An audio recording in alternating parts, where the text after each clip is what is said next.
Alright, and welcome back everyone. We're doing another dungeon crawl episode for multiple reasons. First off, there's a couple topics with the Nintendo Direct I meant to cover but accidentally glossed over in my list. And second, I wanted to do this particular dungeon even though it has some repeat bosses. It has some that are unique and rather important for this game's overall lore on top of it. So let's get started. Let's take a look at the chalice we're going to be using. Lower Pthumeru Chalice. A chalice that breaks a labyrinth seal, but only a root chalice changes the shape of the old labyrinth when used in a ritual. The old labyrinth was carved out by Pthumerian superhuman beings that are said to have unlocked the wisdom of the Eldritch Truth. Chalice ritual.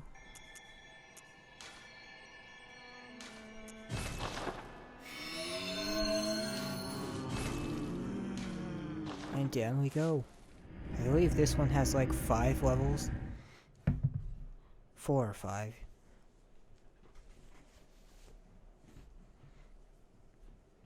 This is where they start to get a little more difficult. But nothing we can't handle today. Okay, first and foremost, ironically one of the most important topics that I wanted to touch on based from the Nintendo Direct is the Monster Hunter Rise Rampage trailer. In it we got both the views of new maps, well, quote unquote new for the first one, Sandy Plains, I don't want to say remade from Monster Hunter Try 3, however you prefer to call it. That spider there was known as a Nightmare Apostle.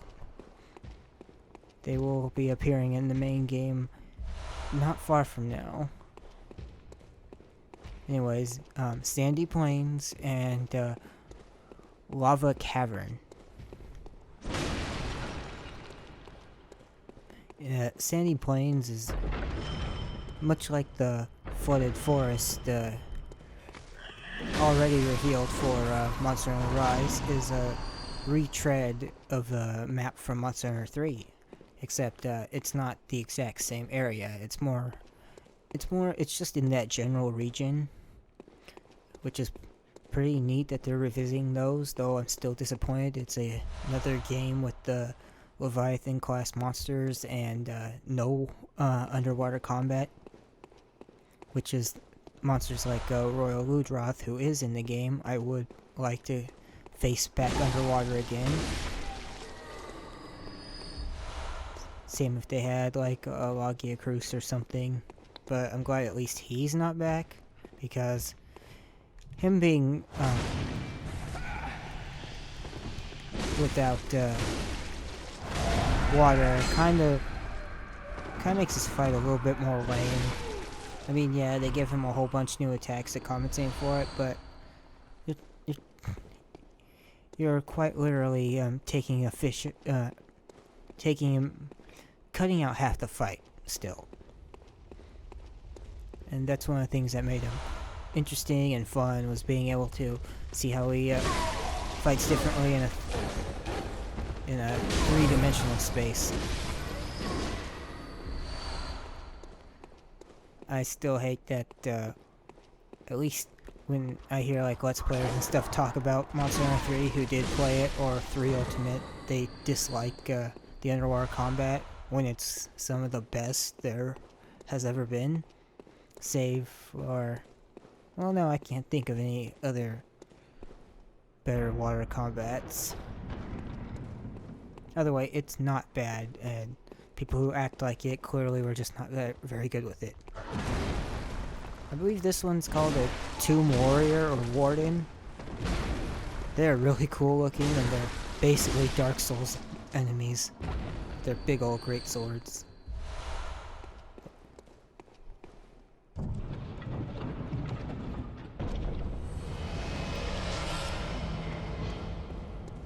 Just use a bunch of that ritual blood 3 to get in here. Had to farm it up a little bit before I started this today. As I was saying, the new Sandy Plains, they only showed little parts of it in the trailer. Of course, they're not going to reveal the whole map that way, and it looks much like the Flood Forest. New parts of that general region, and I'm excited to explore that. Really, they posted a clip on Twitter of a more extended part where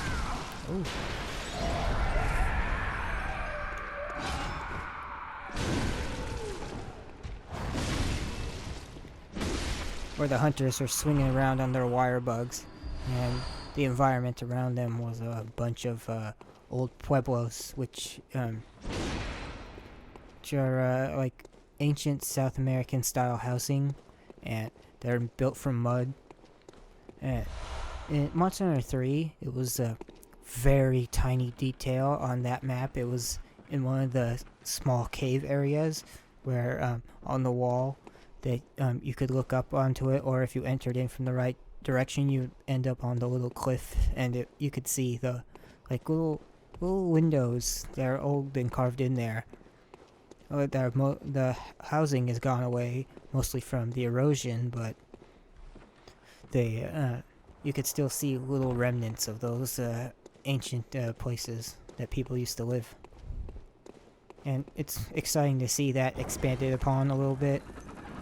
Much like, again, the Flooded Forest map that they have has the giant Mayan-style temple.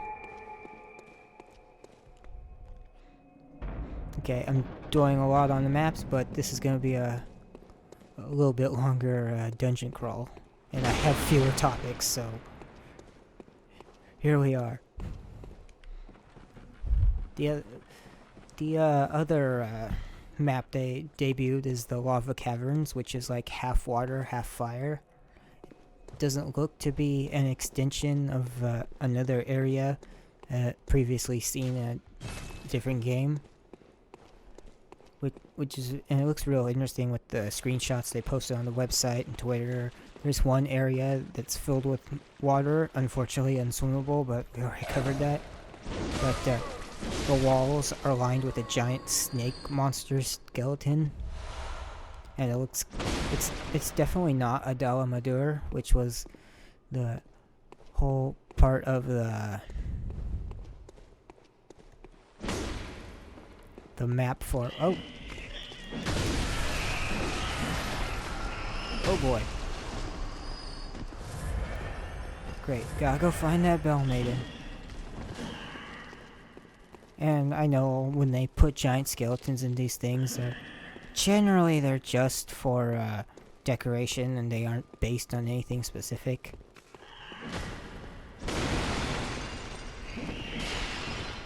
Alright, lady, there you are.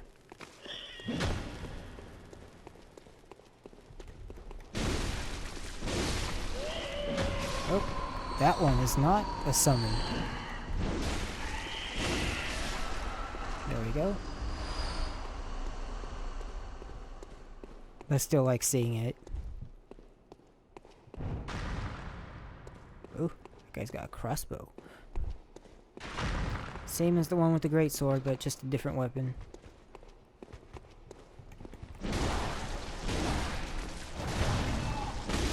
They've got a lot of health. Eesh. I mean, this weapon's +9. And I'm not low level myself, so. Anyhow, they also debuted some new monsters, such as Almudron, which is like a sort of otter weasel type Leviathan. We haven't had one that looks like that. Previously, Leviathans have been like Logicrus or Ludroth, which have been reptilian.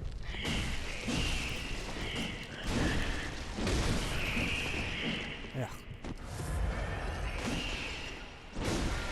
I don't hate spiders, but I do hate ones that do a lot of damage.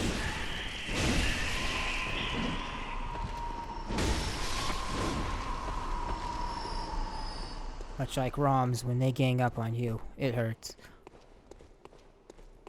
Apparently, according to a website, it also has some mysterious yellow sticky substance that it secretes from its body. No idea what that does yet.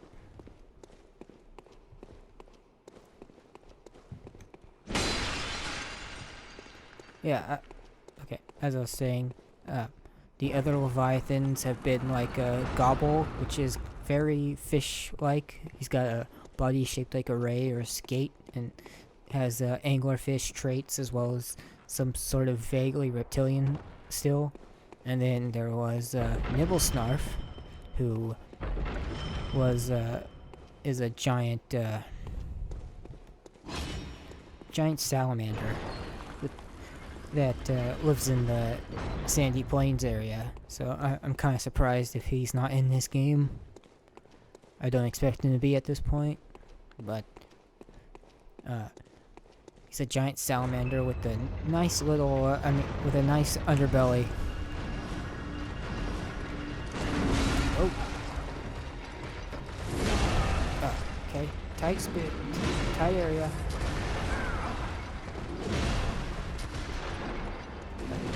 Okay.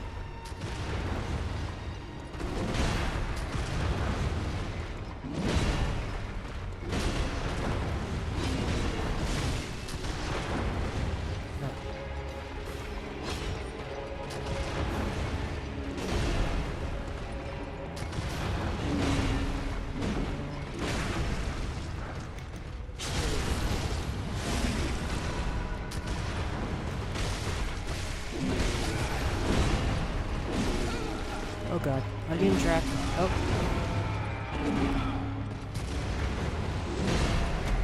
First boss death in a Chalice dungeon, I think, so far.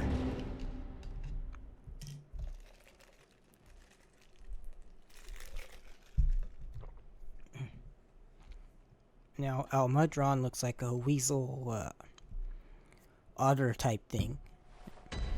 And it generates these giant mud pillars, which you can run on, or it uses to attack you with.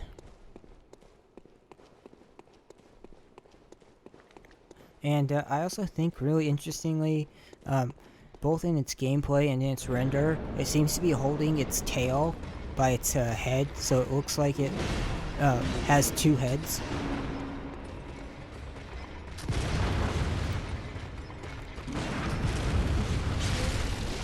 That seems like it's intentional. Perhaps it's also calling back to a different yokai.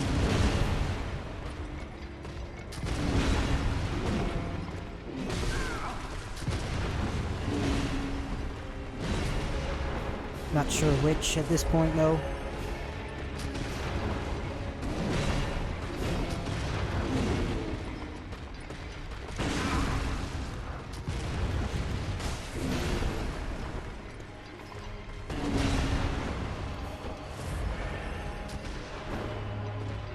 I don't know where my blood echoes went, but I'll worry about them in a little bit.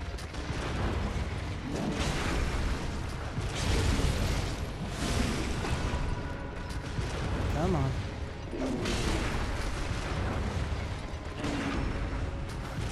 There we go.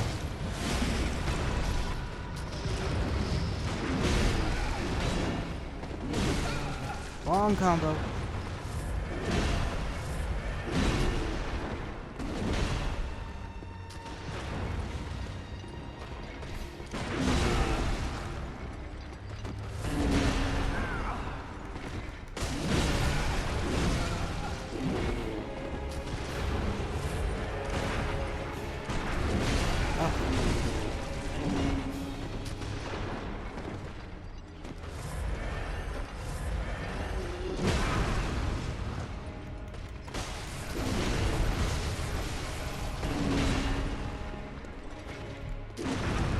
There we go.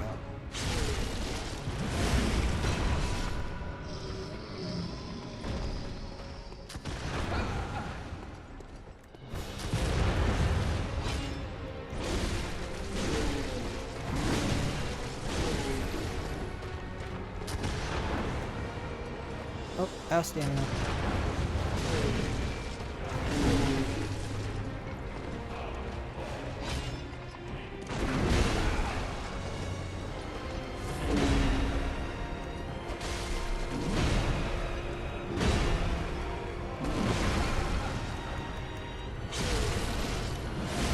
There we go. That was better.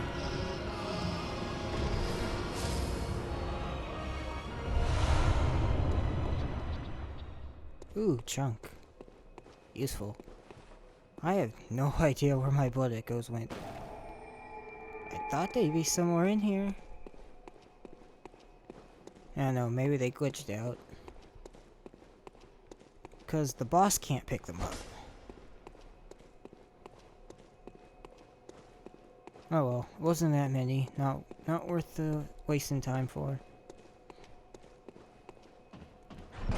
There's and in the course, along with in the Sandy Plains, they have Diablos, the dual horn digging wyvern. Gotta have it for every desert environment. And then Rathalos, which they haven't really shown off in gameplay until now so much. I mean, it's also Rathalos. You can't have a Monster Hunter game without them. Might as well go back and restock real quick.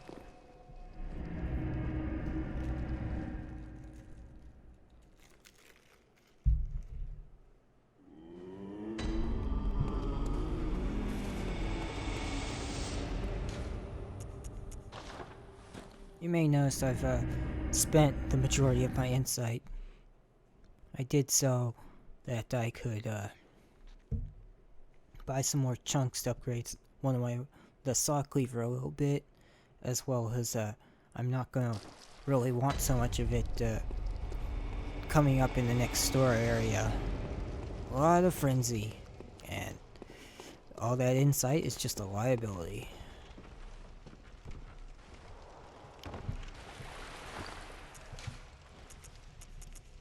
Let's see. Oh. I have a feeling there's gonna be some gels down here, and I need the elemental damage. There we go.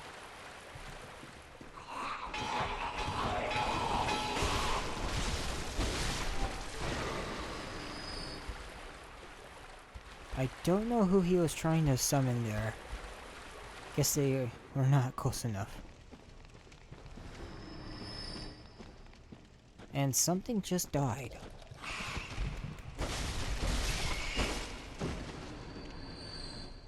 Yep, there's the gel.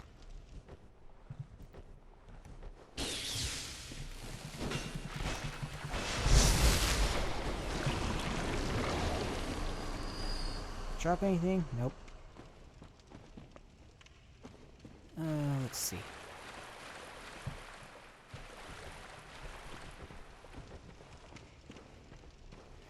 Last thing I want is for them to drop on me, especially with how much damage they're going to be doing in this level.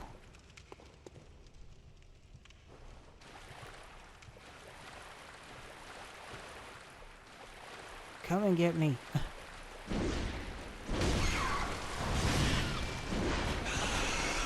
Oh.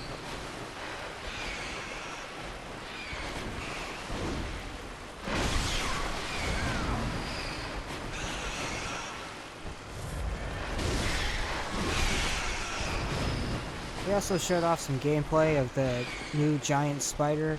I haven't quite committed her name to memory yet, but I'm sure it will in time when I'm grinding her to get her armor and weapons and whatnot.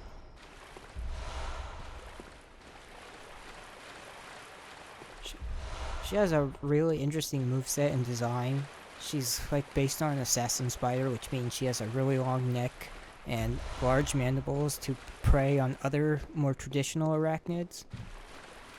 But more importantly, she's meant to be based on a particular yokai, Juro Gumo, a Spider Queen type, who was also a boss in Okami. And she's covered in webs that kind of form a veil around her, and she also, in cooperation with her young, they shoot out and act kind of like grappling hooks and drag her around. Now, here in the Chalice dungeons, this is just some kind of random asset, but this looks like a dead whale or something. I mean, the skull is very reminiscent of like a sperm whale or a giant orca or dolphin. I have no idea what this is supposed to be. It doesn't seem to match anything else in the game. And you'll just see them randomly strewn about. I was farming just a regular plain old root chalice earlier for some materials, and there's like a pile of dead man-eater boars, which are something that you fight in this, so... Probably just some weird creature from the other side in the Nightmare Frontier. They really don't elaborate on that at all. Oh man, I forgot these weird leather bridges that they have.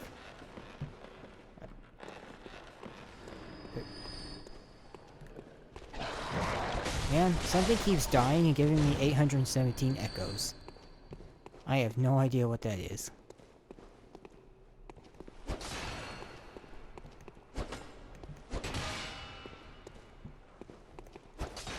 They also showed off the new game mechanic called Rampage, in which you're sort of like defending the village by this narrow passage and using all these anti-monster weaponry that's out in the field, like walls, gongs, like dragonators and the like. And one of the main reasons they want you to be using the new wyvern riding mechanic, so you can have them do tons of damage to each other.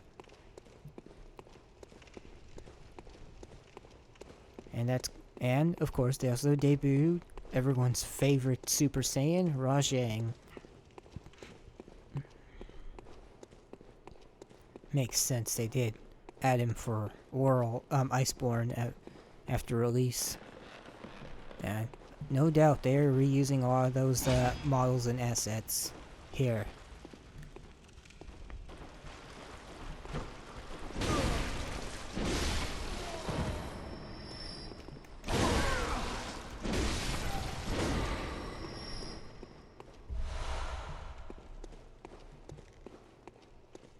And very importantly, which I thought was a fantastic change of pace, the two quest-giving girls, Hinoa and, man, I've forgotten the other one, but like I said, it's gonna, once the game comes out, everything will be completely pounded into my skull.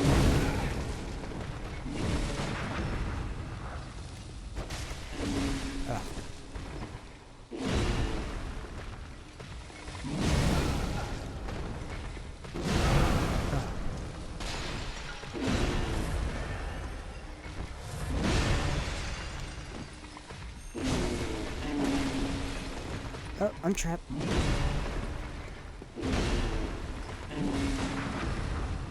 Man, that was forgiving. Like his attack was out. Oops, didn't mean to make contact. He's dead.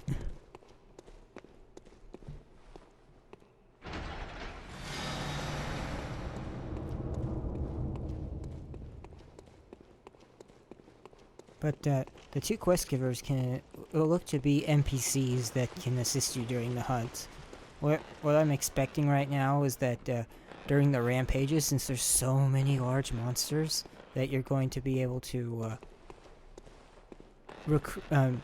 use some hunter NPCs to assist you, especially if you're not doing it in multiplayer.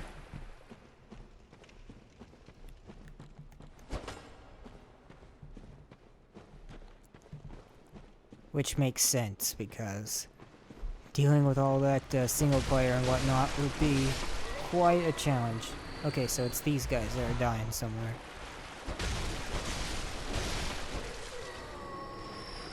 Don't know why or how, but they are.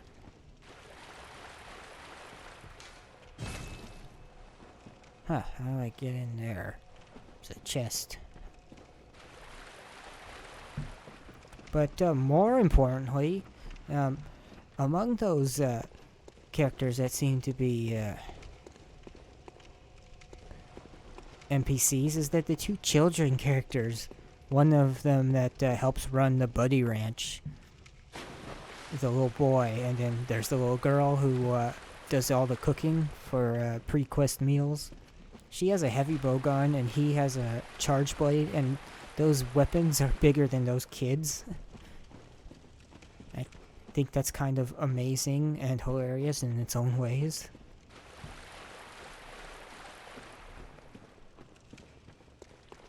If I can't find a way into that door, I'm just gonna turn around. Yeah, doesn't look like I can do it now. I'll just do it off camera. A lot of dungeon to go through.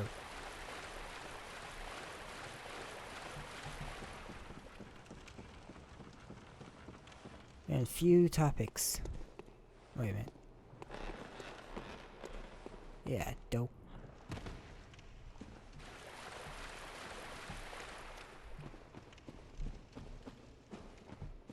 I lost my train of thought again. Oh yeah, the children are packing heat.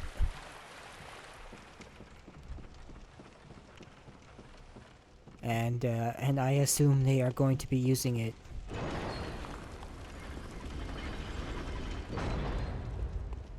Oh, here's the way in.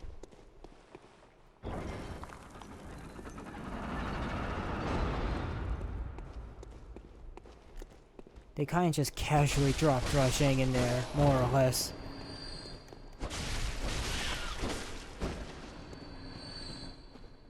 Really looking forward to Rise. I enjoyed the demo, though, as I was having a conversation with someone recently about how a few of the monsters being based on yokai is a little on the nose, and it feels like it's leaning more in the fantasy direction than Monster Hunter typically does. And it kind of hurts its identity just a little bit, at least. Because I have to agree, because Somnicanth, which is the mermaid-based one,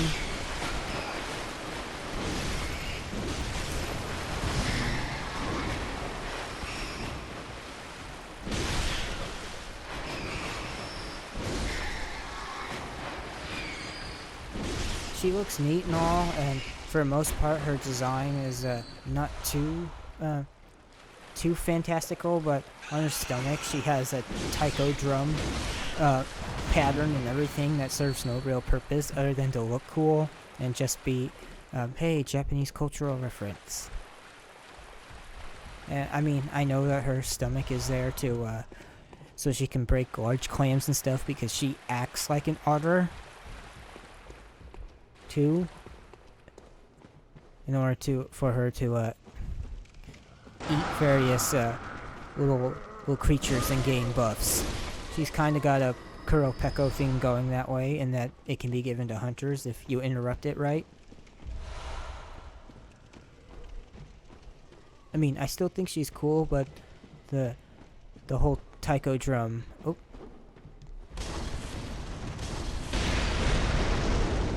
Yep, bunch of oil urns right there, because someone's up there throwing Molotovs. Because of course. They want you to be off guard.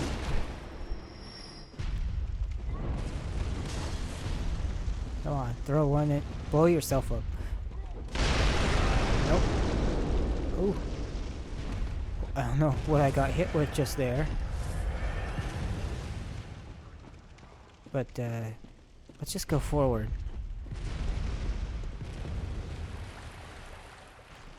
I'm at such a disadvantage with them up top.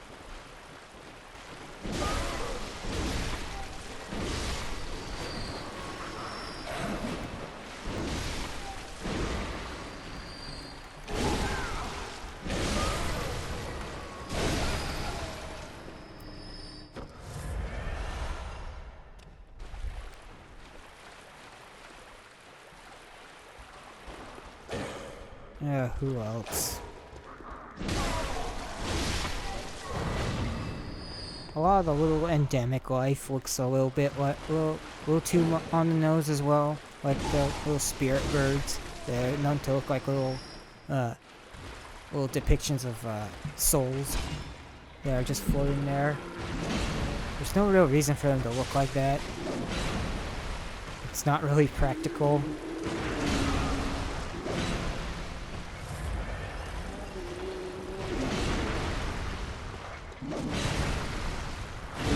Oh, crap. Goddamn. Ooh, he hit hard. This is where the dungeons stop being a joke, as I stated.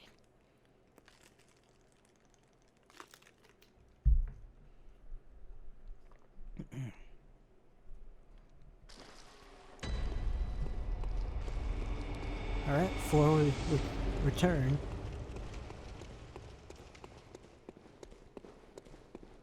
just little things like that.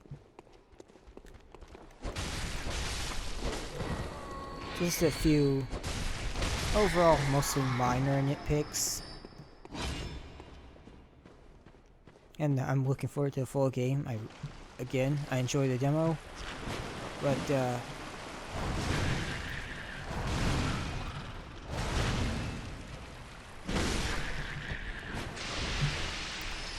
I'm sure it's also in the full game, but something that bugs me about the demo is that there's no rumble, so hits feel like they have a lot less impact.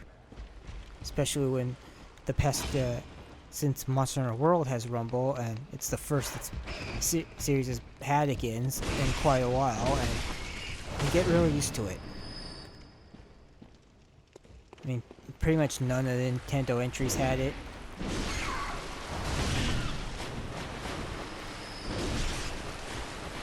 Again, minor thing. I'm sure that the full game doesn't have that problem. If you want to call it that.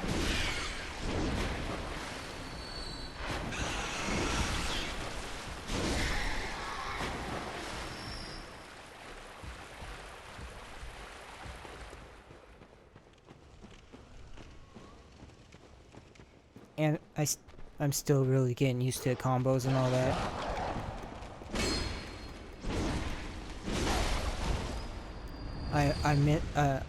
The Wyvern riding is cool, but I kinda hate how it forces you to do it when it happens. Like, if you're close enough, if you either press A or attack, you automatically mount the monster and start riding them around. And it's not quite the same feeling that you get when you knock a monster over and you have to, and you get to just wail on them for a little bit.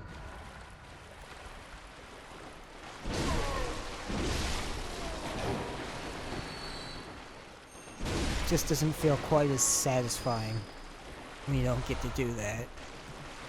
I know it's a weird thing to get a little hung up on, but I definitely feel it.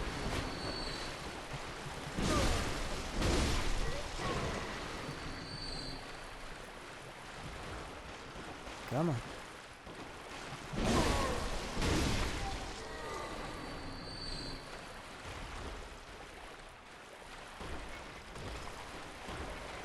Oh boy, more than one. Man, I'm getting a lot of echoes here, jeez.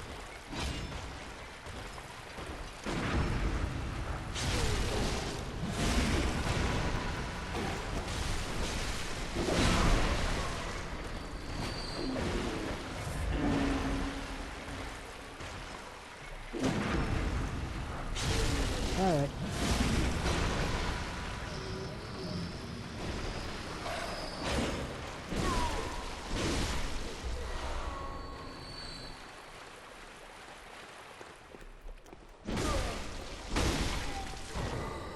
I mean, yeah, I still really do enjoy the aesthetic that they're going for, and I do like the idea that with monsters styled on yokai, they just need to not push too far into the fantasy realm, because Monster Hunter's always had this sort of pseudo-realism thing going.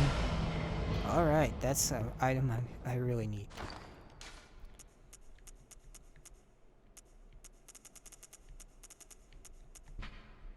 Workshop Haze Extractor.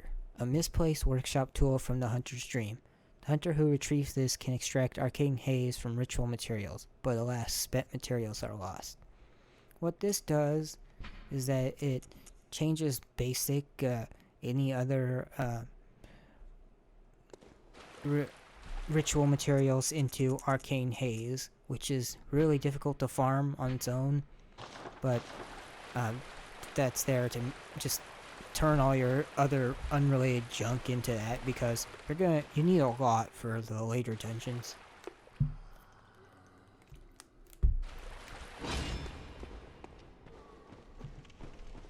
Man, how do I get up top there?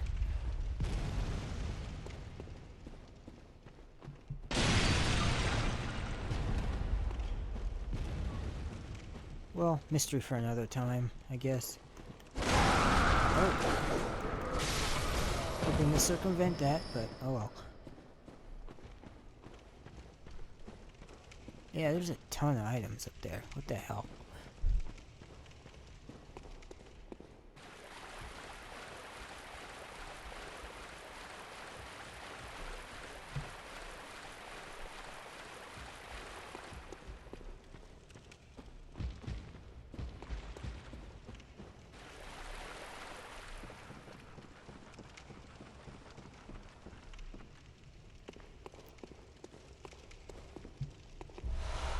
Alright, I assume this way's forward again. Ah. This is that door I couldn't get through earlier?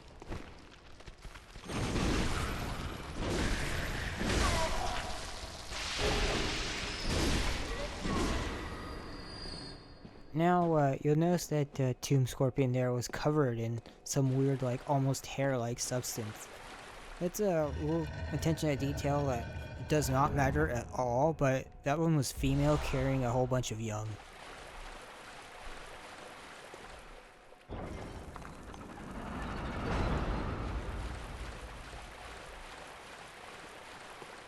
Like, I don't think they do anything to you, but it's really cool that they just did that whole real-life scorpion-based thing.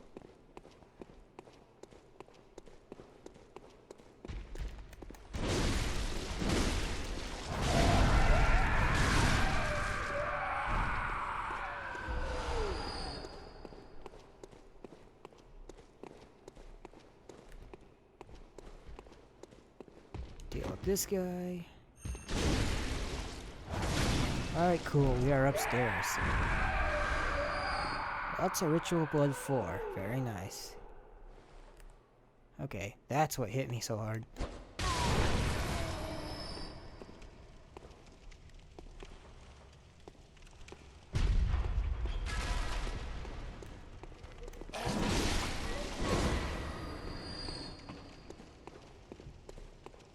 And how do I turn this down? There's gotta be a wheel somewhere around here. I'll find it.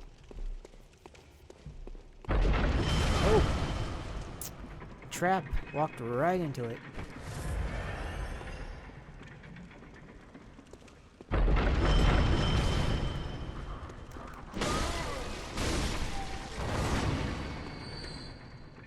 As you can see, these squares right here are what trigger them.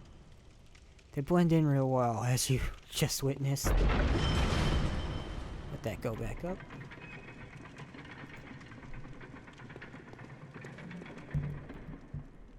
Okay, for now I think that's enough on Monster Hunter Rise. Definitely going to be playing a ton of that game when it's out. What the hell is the point of this room? Just to troll me. I mean, there's nothing below, right? Well. Yeah, I've already been here.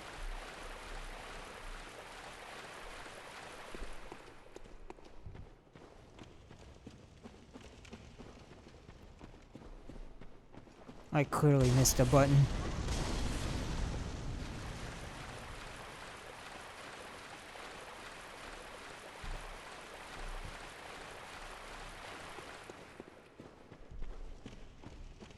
They call it a labyrinth for a reason, because you're gonna get lost. The next thing that was announced at the Nintendo Direct that I wanted to talk about was Neon White by published by Annapurna Interactive. I don't remember the name of the indie studio that's doing the game, but it's got this really nice sense of art style that I really like to see. Main characters in all white attire and white mask that are all sort of demonic, and the basic idea is that you're going into heaven and slaying a bunch of demons with your gun, but the real gimmick to the gameplay is that you're using like a deck of cards in order to execute attacks, and that is something that's not used quite enough in action games. If I don't know if anyone else has played Kingdom Hearts Chain of Memories, but oh, yep, I walked right by it. But that was an action RPG that used that you had to build a deck in order to execute your attacks with, and when you ran out of cards, you have to reshuffle the deck and give it a minute to reload. So many vials. Yeesh. Oh, haha. Saw it this time.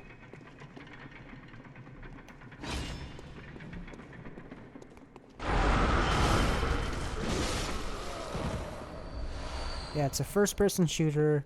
You're using a deck of cards to basically fire off your shots and whatnot. I really want to see how it all works together.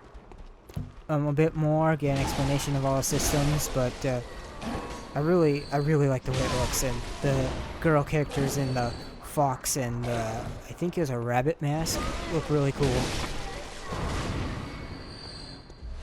And of course, cute in your sort of crazy, a little bit scary Harley Quinn sort of way, which I'm fine with.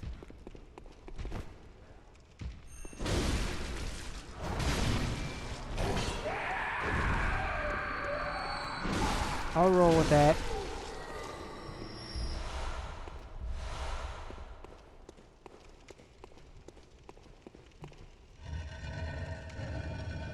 Yeah.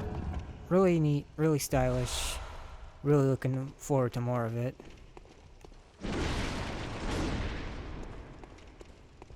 What's next? Okay, the next couple things weren't in the Nintendo Direct, but I wanted to bring them up because, boy, am I low on topics otherwise. I mean, hell, we've only killed the first boss here. Looking for a second. Whatever the hell that is. Can you tell it's been a long time since I've done this particular dungeon?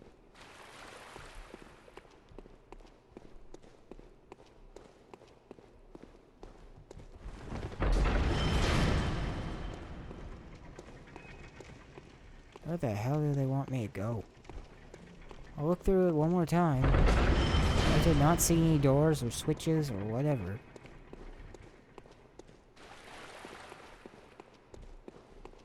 Yeah, nope. Alright then. Back where I came. Next thing is on the agenda is Bloodstained Bloodstained's Miriam from Bloodstained Ritual of the Night is getting a cameo appearance in fuck. In Blasphemous, which is kind of another Metroidvania with some Dark Souls and Bloodborne inspirations. It's very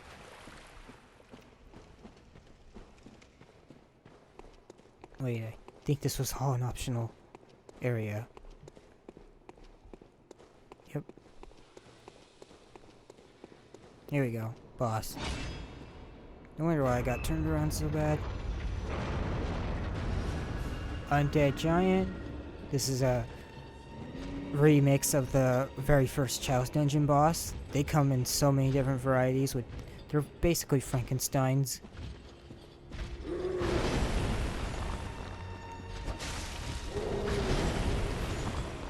tons of different potential weapons and body parts. And this one has a lot of health.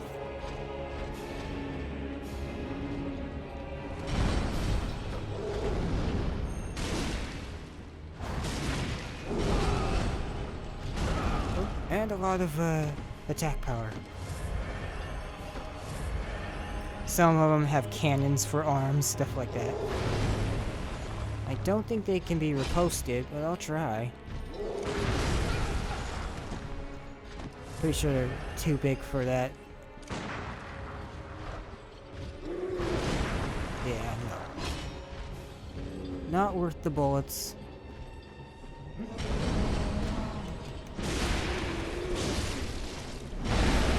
Oop. Oh, got me. Pop the giant tumor.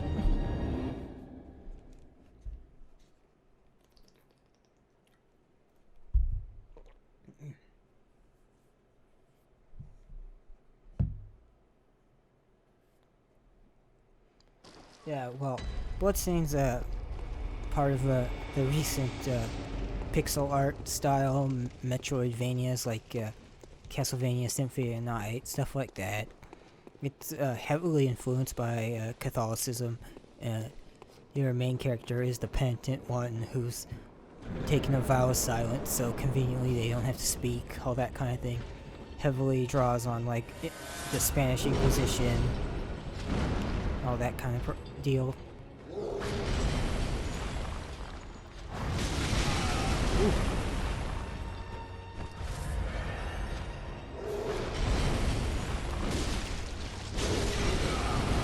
Jeez. Can't get very many in before I can have to get out.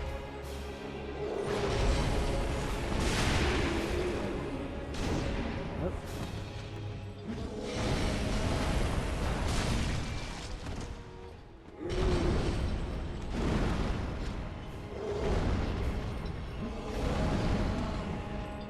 Oh, that's not what I meant to do, but whatever.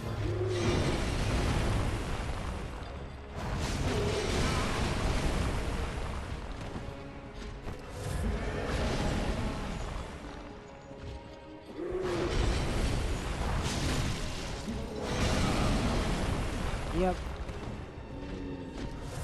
Just take your time and be careful with this one.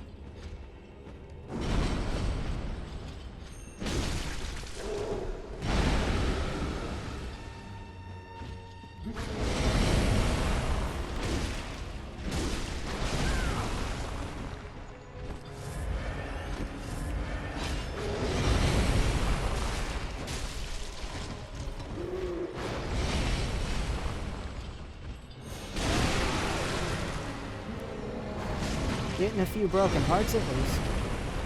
Whittling away his defense.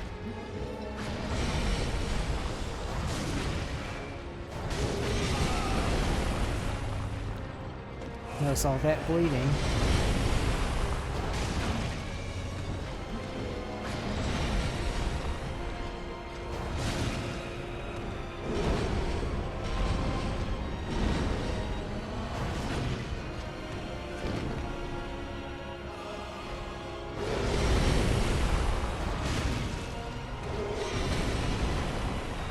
Alright, get your stamina back. Don't get too cocky.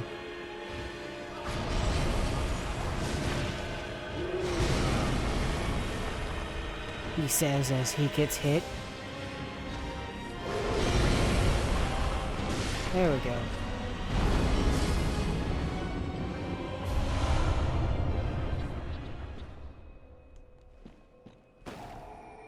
Alright, let's head to the next layer and then wait a minute. Really? It's weird to go up the stairs when you're going down further, yep.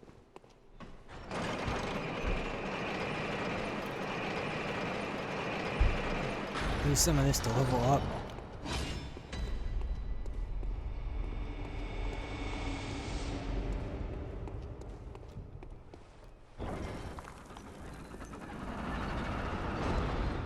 We're sitting at over 100k blood echoes.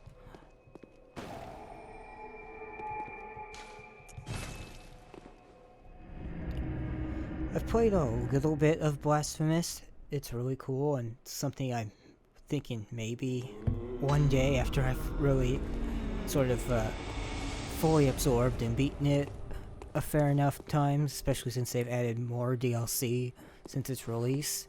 Like, they added a whole, like, set of unlockables and mechanics for New Game Plus runs, as well as new bosses and stuff for that on top of it. And the new update brings in Miriam from Bloodstained Ritual of the Night, as I spoke to previously, and welcome. What? Her very well. One of her main things is that she should go up. That'll do. She's been transported to the Penitent One's world through one of the teleportation mirrors from her game, and that leads her to need help restoring the mirror because it broke when she arrived, and you need to go find the pieces and help her return. And it looks like she also is a spell that you can summon, in which you use some of the character's magical power to summon her and do a whole bunch of like stained glass shards in front of you. At least that's what it looked like in the trailer. And I've played Bloodstained a bit. I got like the worst ending, which only took me like 4 or 5 hours to get to. Because it's like, oh, you gotta go kill the bad guy. I'm like, okay, sure. And I just take the straight shot to him, and doing that, you get the first ending, and it's like the worst one. It's like, oh, we could have saved him if we had tried harder or something like that.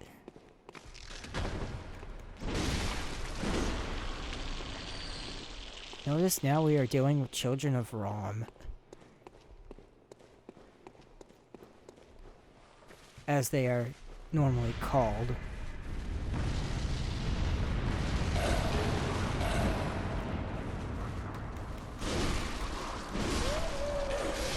Goodbye, jerks. Okay. Hi, jerks. Some of you. I need another bell maiden here. Nope, you ain't it. Yep. She's probably underneath this, isn't she? Down we go. Oh, God. Wandering boss. Ooh, this is a difficult layer.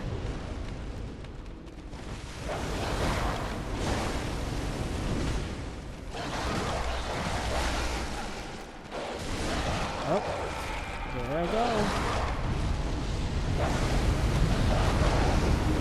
So yeah, very much like the gear I'm wearing, that was a Keeper of the Old Lords from last session. And he, or most likely she, which I still believe, is a little bit weaker version that can just wander around.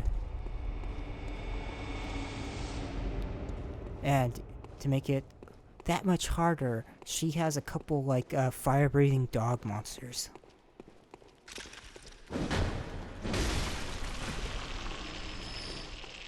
Because yeah.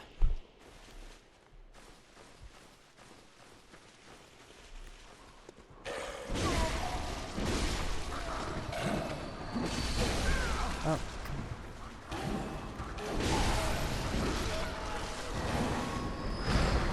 Oh, she's still alive. God dang it.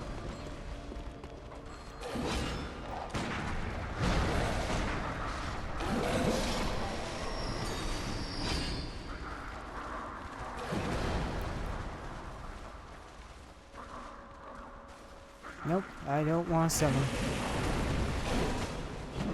How cool was that move?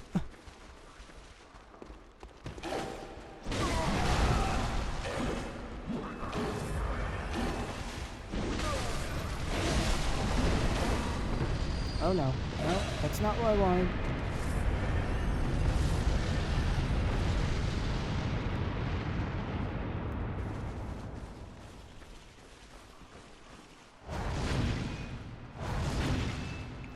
had to be these.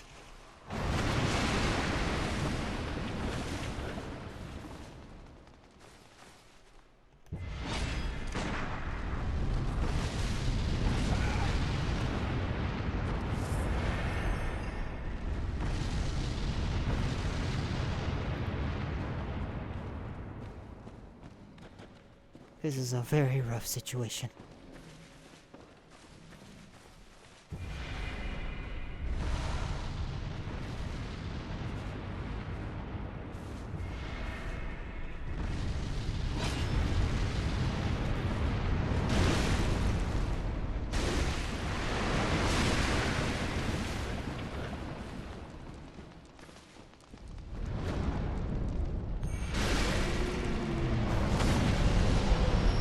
Oh boy.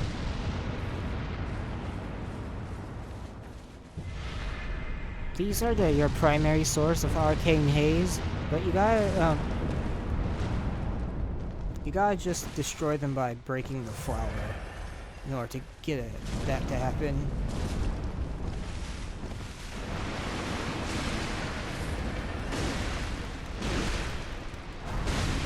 Not always practical.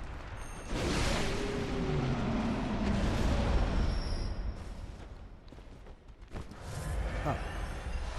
There we go. I think it's more reliable. I think that's the only way to guarantee the flower to drop, maybe. It's been so long since I've had to farm these damn things. And woo boy.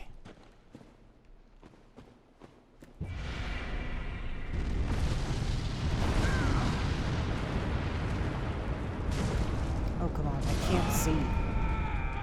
Crap. Exactly what I was afraid was gonna happen.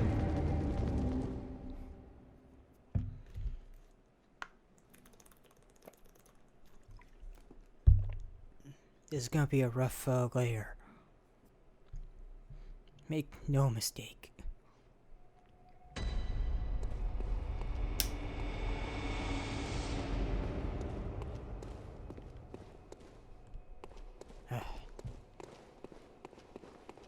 And the boss of this one is no slouch either. I know these are called Children of Rom, but when they're in the Chalice dungeons, I don't think that they're related to the Rom we met as the boss.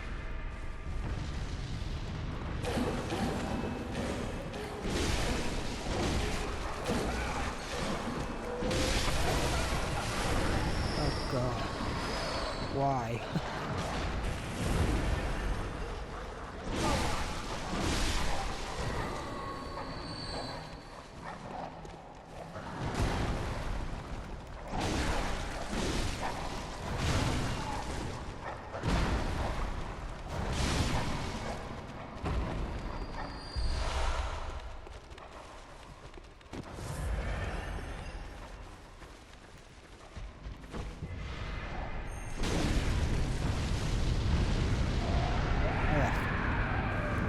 I was hoping to get a wrist roll.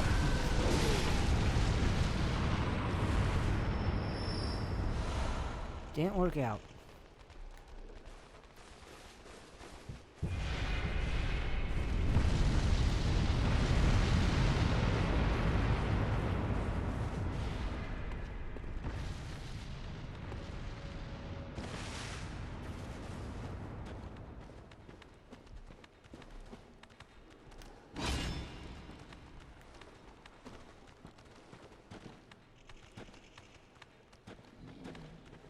Oh, great.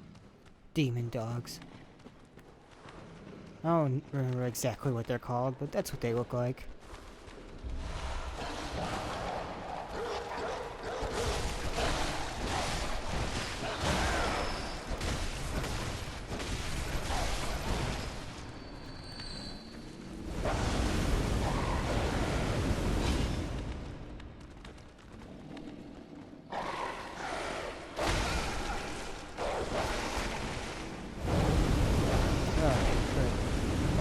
These things are tough. Especially when you can't see and are trapped.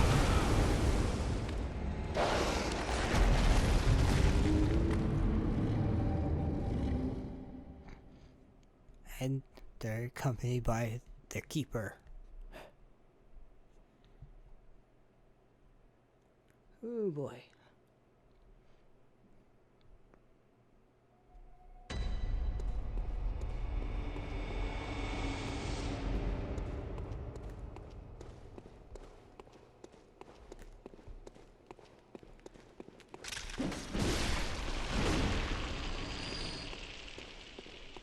It's the boss on the last floor that's most important here. Or was.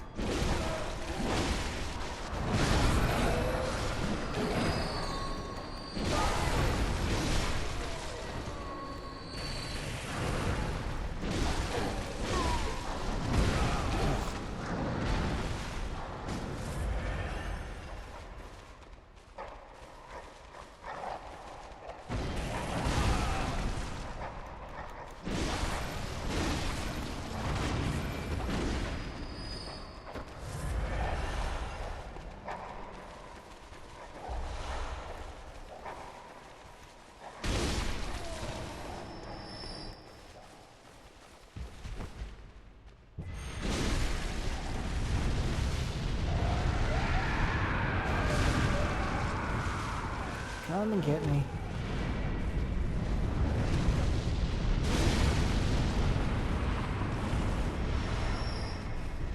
Oh well, at least I'm getting plenty of materials.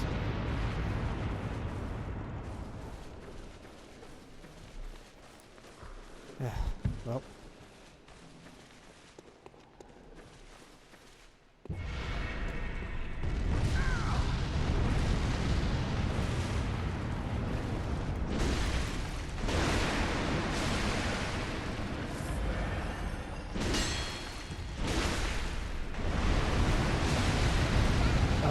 Nice.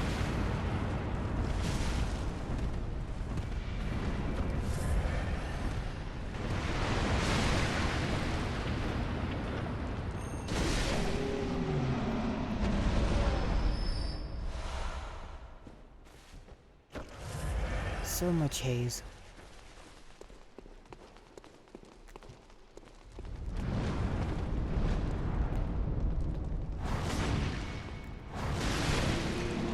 There we go. Now if only they could all come fight me up here.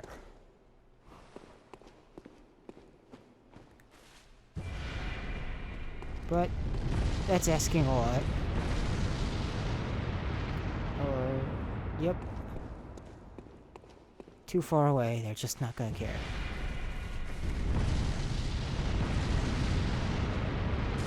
Oh.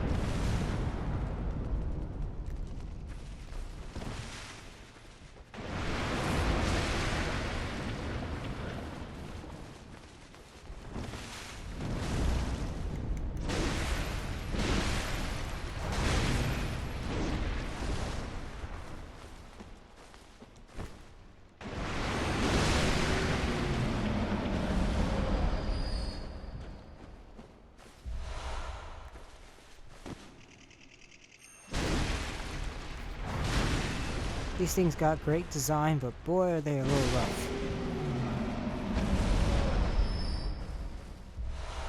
Okay, looks like I was completely wrong about the needing to kill the flower. It's just easier if you can hit it.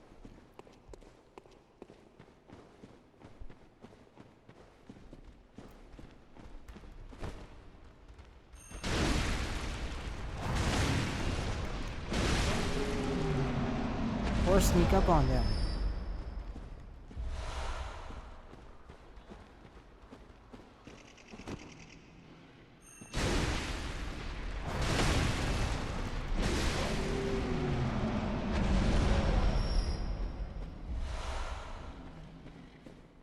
Have I just never noticed that they're blind if you get behind them? I mean, yeah, that sounds really stupid to say, but it's what it feels like. Alright, one at a time.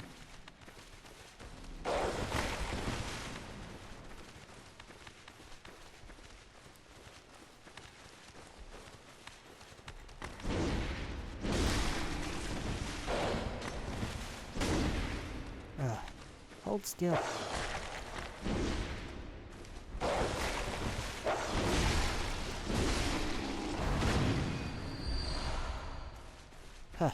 Didn't take as many hits as I thought. Thank goodness. Oh no. Caught on plant geometry. Not a good way to go.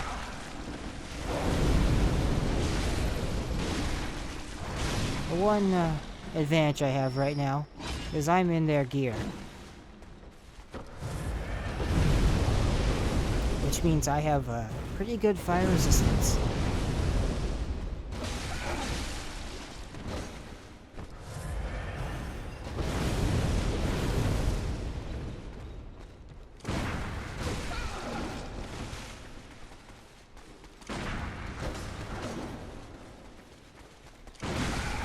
Okay, that was ridiculous.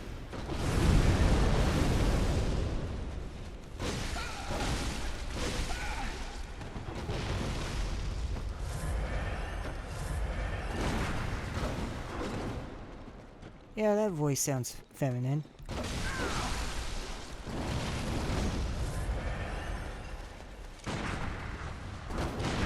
Oh.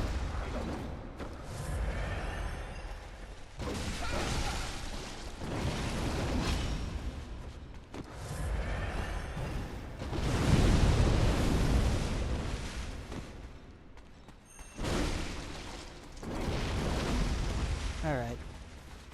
I'm gonna start charging up my sword. If you walk into it, it's your fault.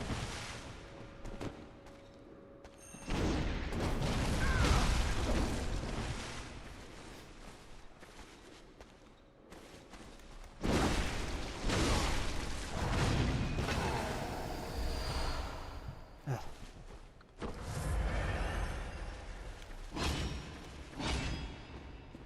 Blood vials right now. Not great.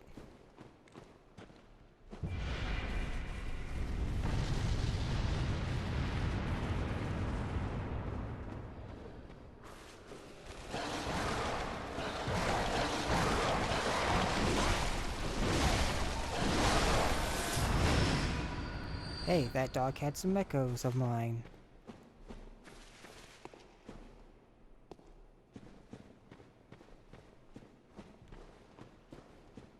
Holy cow, I never realized this.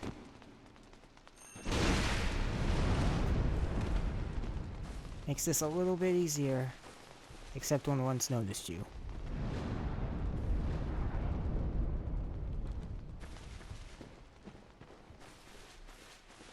Alright, go back to minding your own business.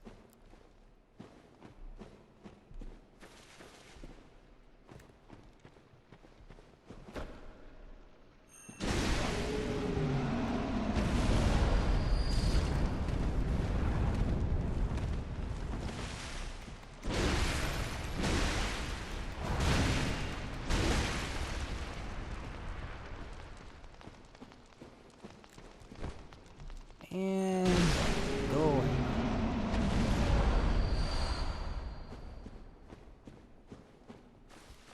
Now, what were you guys guarding? Cold blood.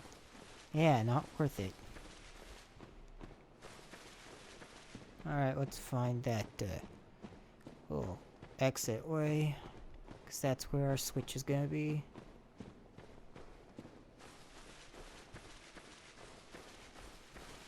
Somewhere here on the outside.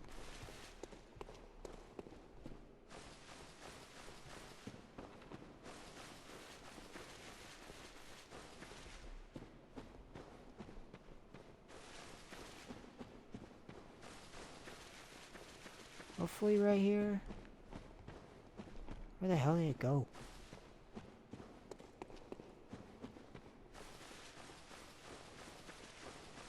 There it is.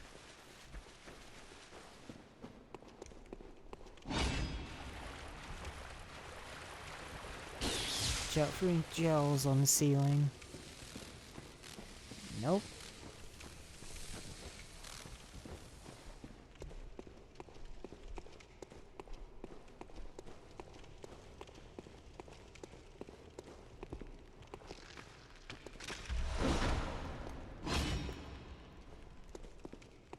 Come on.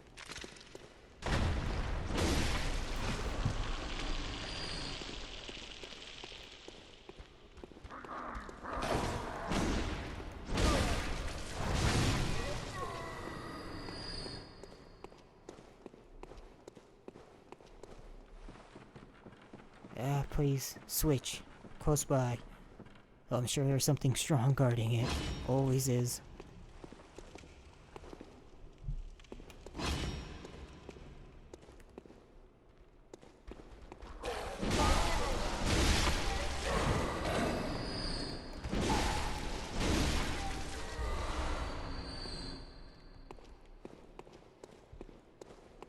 I've got like 350 or something blood files back in storage. And I do not like how quickly I'm going through them in this dungeon.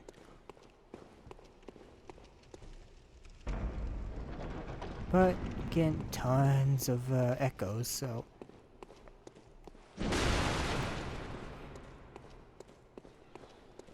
Gotta spend money to make money or something.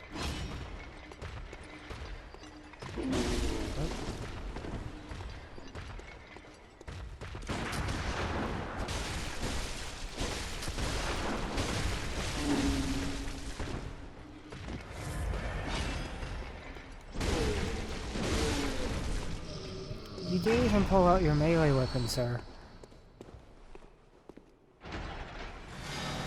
Alright. Head back to a dream first to restock before we go hit that boss.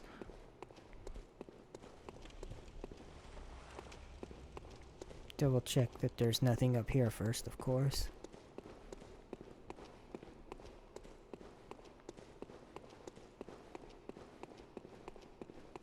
Yeah, it doesn't appear to be the case, so...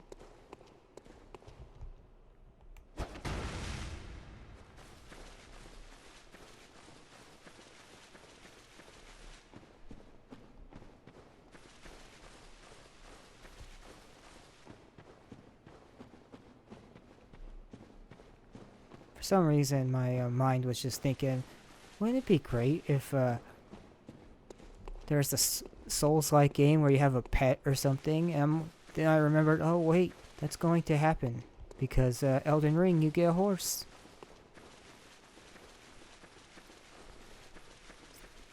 Somewhat inspired by Shadow of the Colossus, I imagine. Because Hidetaki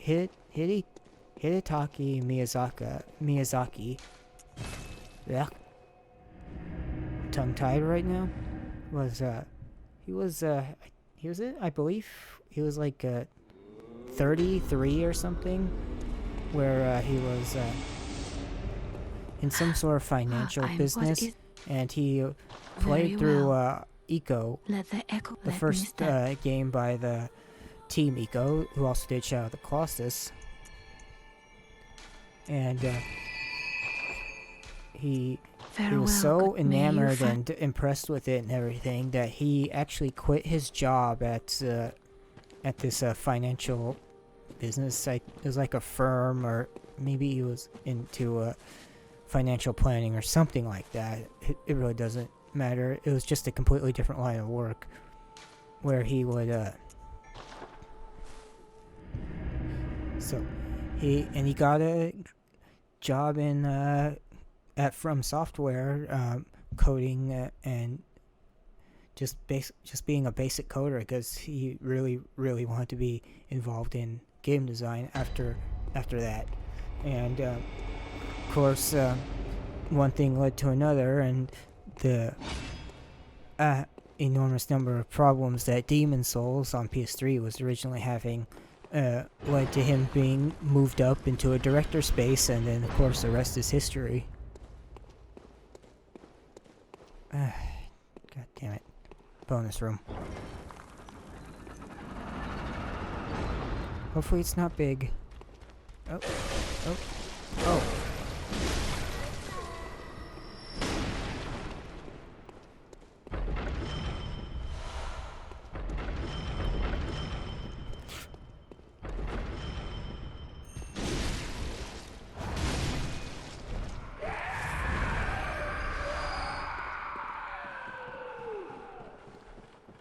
So I have to imagine the horse is going to in Elden Ring is going to be inspired by aggro from Shadow of the Colossus, which was my previous Let's Play. Hey, loop that around.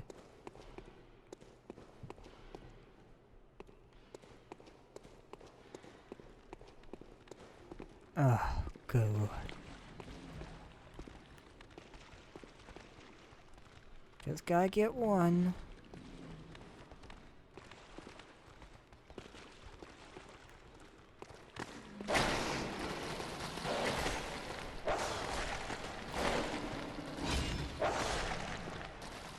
I said one.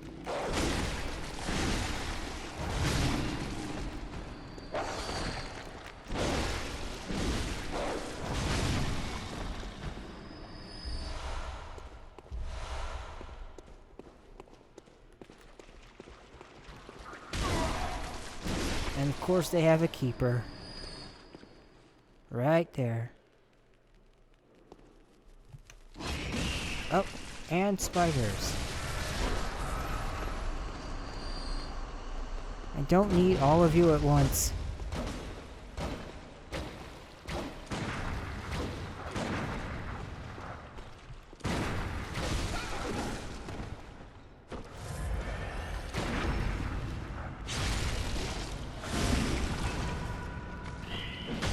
Oh, come on.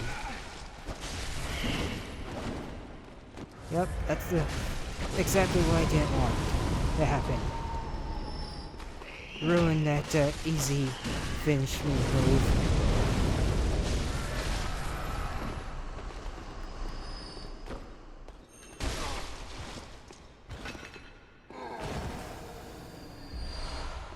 And that grunting sounded either vague or male, so I don't know, maybe it's a mix, or I'm just crazy.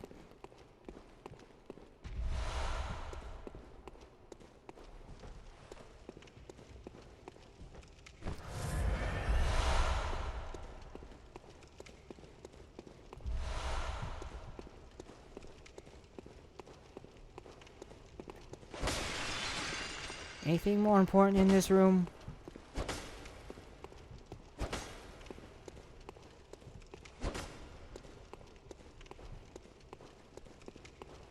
Just a couple random items. Oh, okay. There's more to it.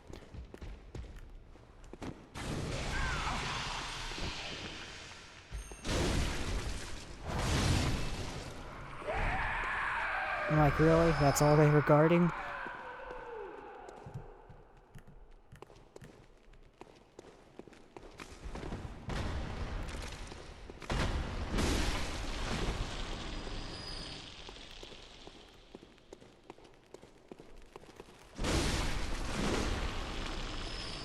I know canonically they're referred to as children of Rom, but I like to think of them as just like ascended humans of some kind.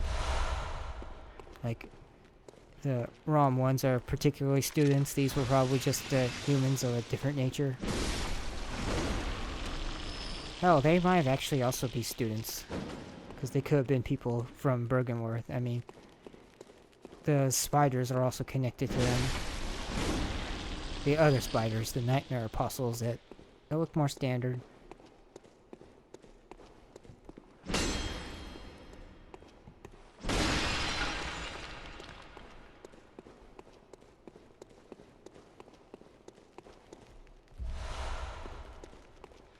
Anything downstairs? Yes, there is. And I hear little feet.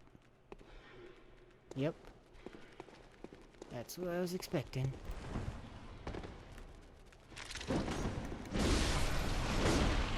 Sure, there's another one. Yep. There it is.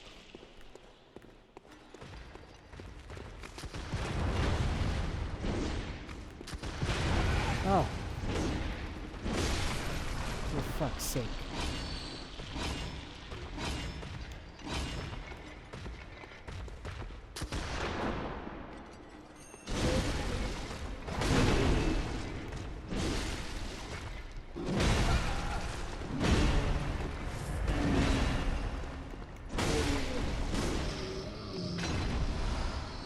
Screw you, Tomb Watcher.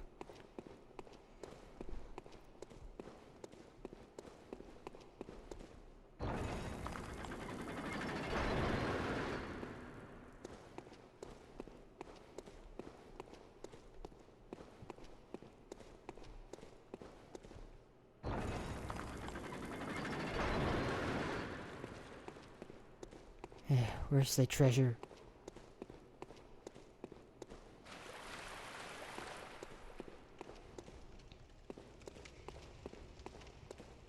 Boy, this room's ominous. Oh, there we go. Very tiny chest, but it's something. Ritual blood, great.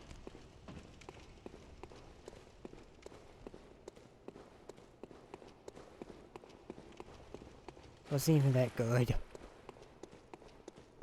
What's upstairs? Or up ladder, rather.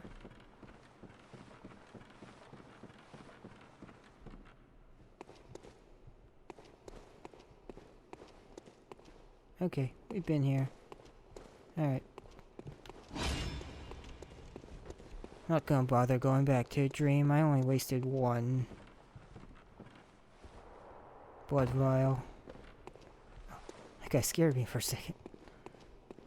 Thought he was still alive. Like, what?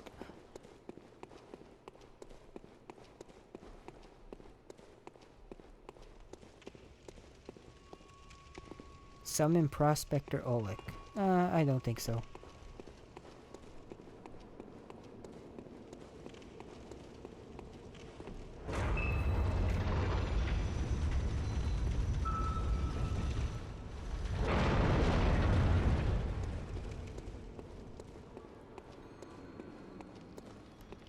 So it's Rom the Vacuous Spider.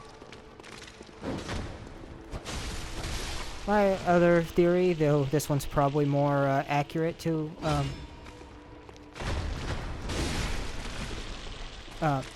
fact with this is Chalice Dungeons and how I said that they're somewhere between dreams and waking, is that these could be partially generated from your own memories and the like, which is why you're seeing a second one. Third theory is a lot less grand and less interesting, is that they just didn't bother to change the name. Because that ROM, like a fossilized statue thing that was being prayed to by Ebrietas, daughter of the Cosmos, was definitely a different creature. And I still like to assume this is as well.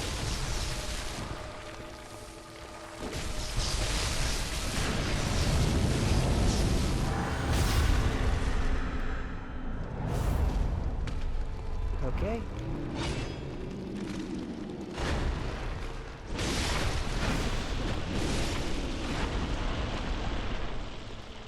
Not quite as easy to see the meteors coming up in this room from the ground.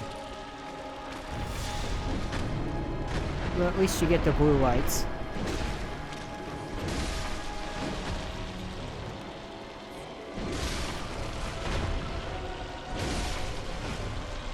Just like before, it's the exact same boss fight. Bit more health, but it's easy to manage as long as you know what you're doing.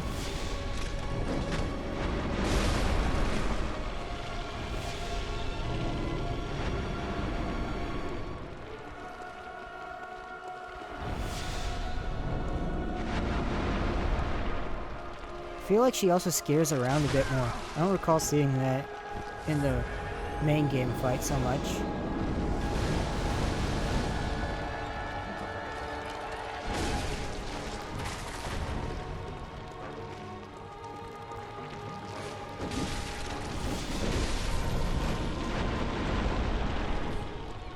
Just gotta stick somewhat close to her and watch your peripheral vision. Peripheral, whatever.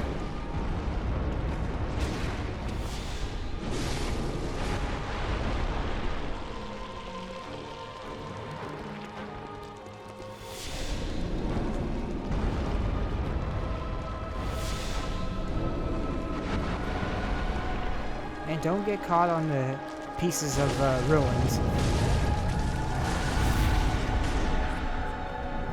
That will fuck your day up.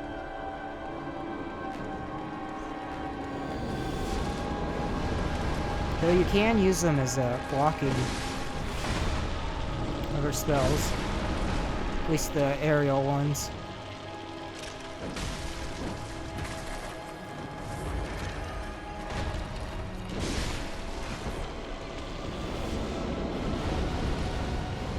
That's one benefit of this, these damn columns.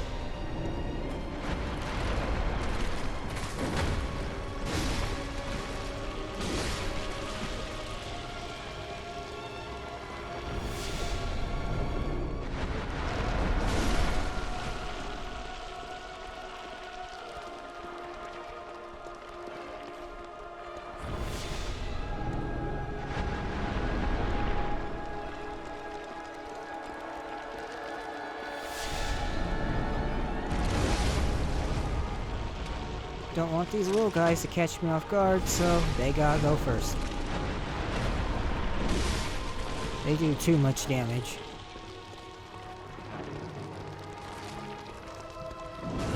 Oh.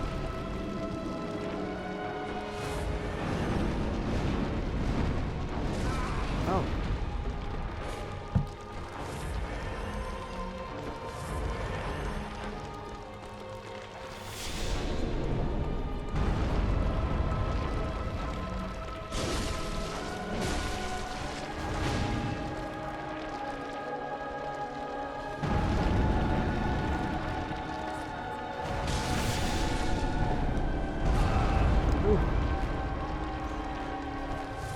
And there's the detriment to the columns, as I was speaking to.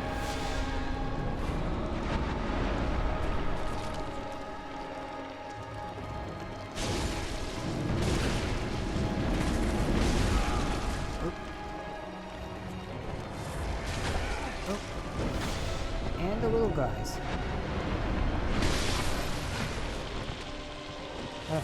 That's all of them.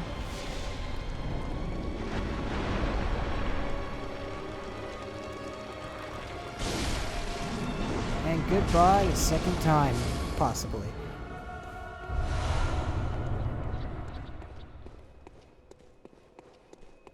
Descend in our lair and head back to the dream. You always get insight when you kill bosses in these chalice dungeons, as you've already seen, no doubt. And it's a great place to farm them, especially if you do easy ones again and again.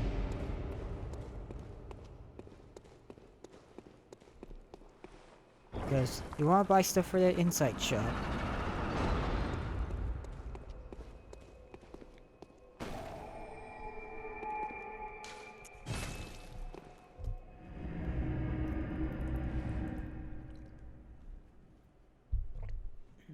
Most notably now, because post-release they did a patch that added Very well.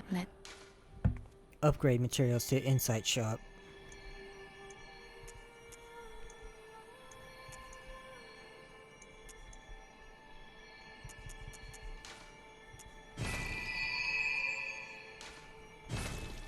I should probably change my Farewell, good hunter. runes a little bit before we go tackle this last area.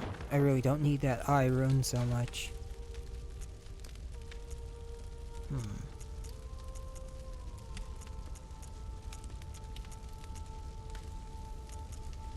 I guess the other claw mark.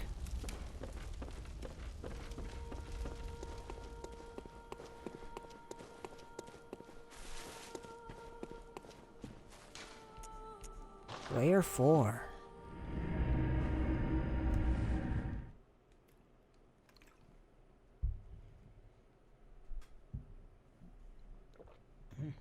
I guess I should get back onto the very last two topics while we're down here. Ratchet & Clank Rift Apart for PS5 launches June 11th.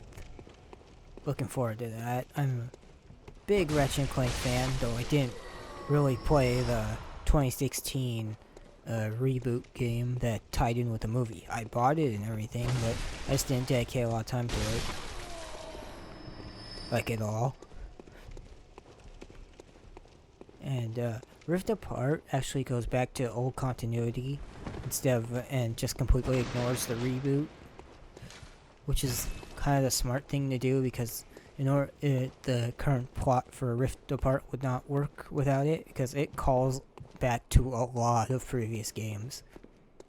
Calls back to the last one, into Nexus on PS3, calls back to Tools of Destruction, which was the first one on PS3, and of course villain Dr. Nefarious, who started all the way back in Ratchet and Clank 3, Up Your Arsenal,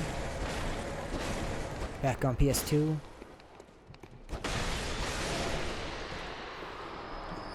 Shows you revisiting planets that are remakes because you're heading to alternate dimensional versions of them and whatnot.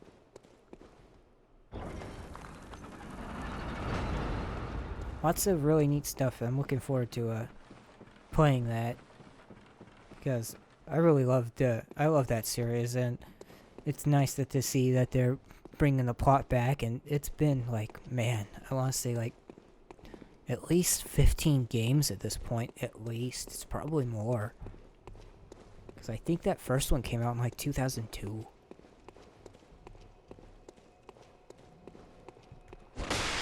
Oh. I just want one dog.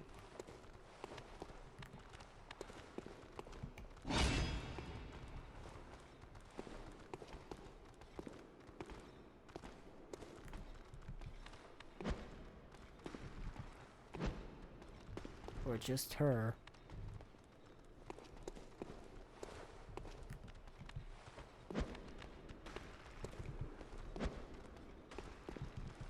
Come on, somebody.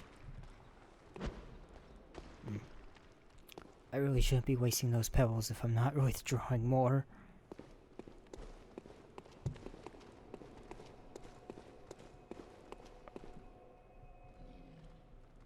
Come on.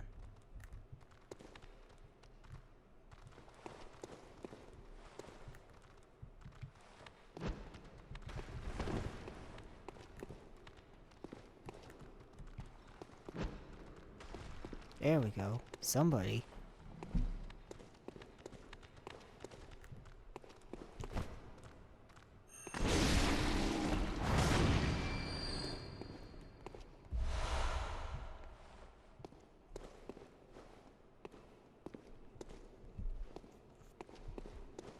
Come on, doggo.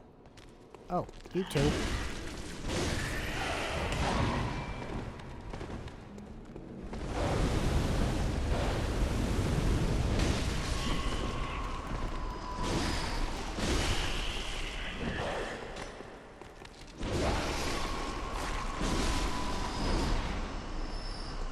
Alright, and now for you.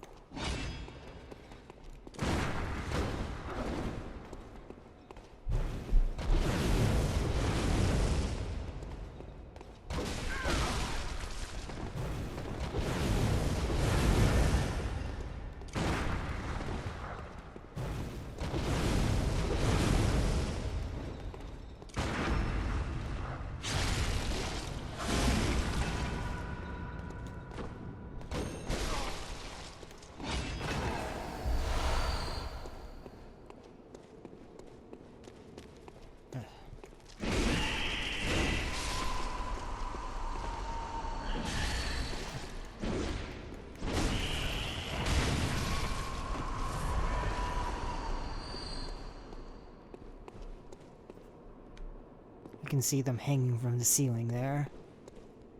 So they're not just popping out of nowhere. I'm just not paying attention.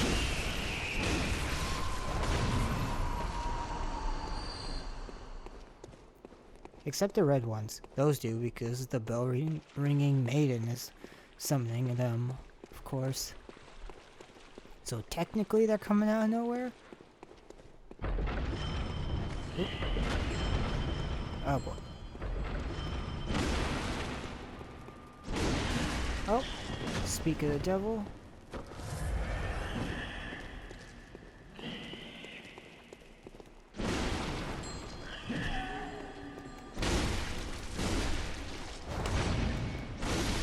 There we go.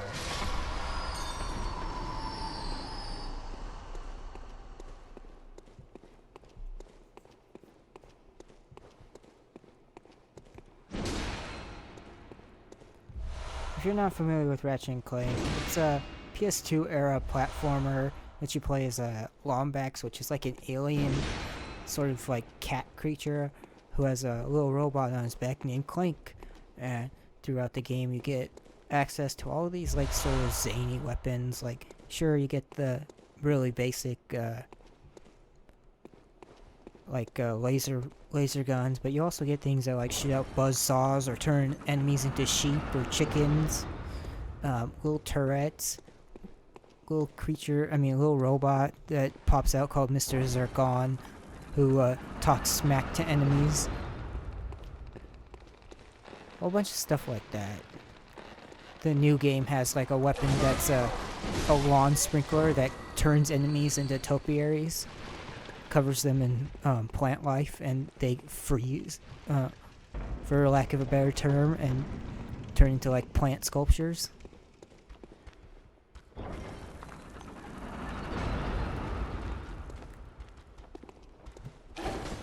There's another one that's a carryover from the 2016 game, Pixelizer, which turns enemies into like highly pixelated versions of themselves.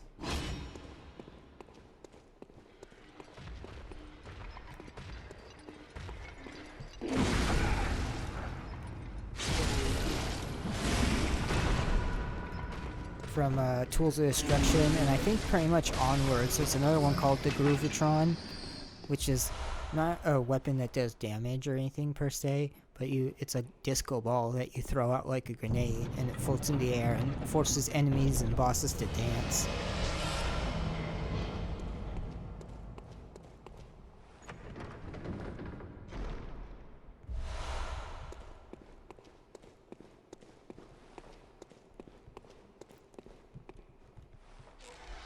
Trying to think of what else is new. One of the main things they're showing off is the very specific features that can only be done on PS5 / this current generation of consoles. Really, is that the game has like these sort of rifts in space that allow you to travel to different dimensions and other planets like instantaneously. They're like basically little wormholes, and along with that, is a DualSense features like that. It's not something I talk about enough, but it's mostly very prevalent in, notably, the Astro's Playroom, which is a small game that comes free with your PlayStation 5 pre-installed. Come and get me.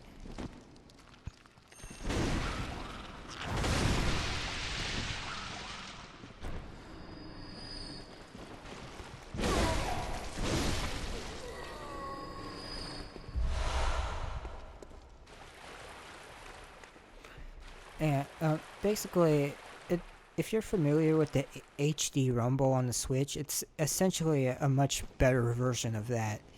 That allows you to feel different tactile sensations based on what's happening in game.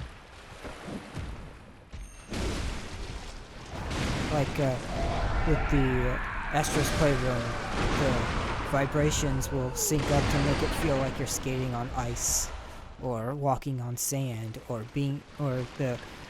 there's also things like the adaptive triggers, which if you're being pushed back by the wind, the analog stick will be harder to push forward because you can't, you're having to walk slower.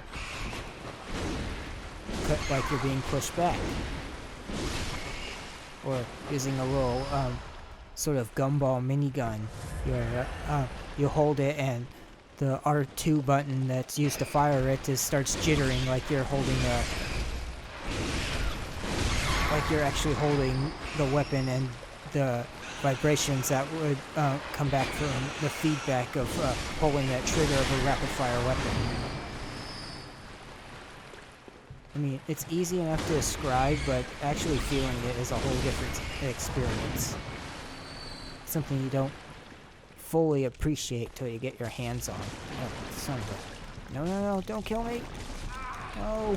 Oh. Eaten by gel. Great.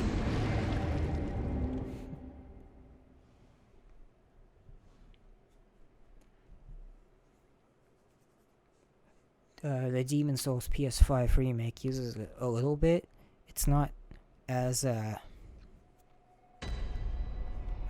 trying to find the right word here.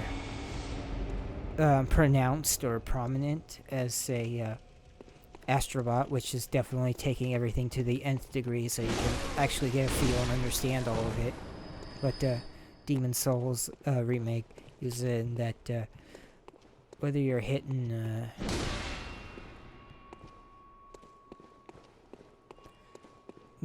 when you're hitting enemies with your weapon, depending on what weapon you're hitting with and what the enemy is made of or covered in, will translate to how it's impacted on the controller.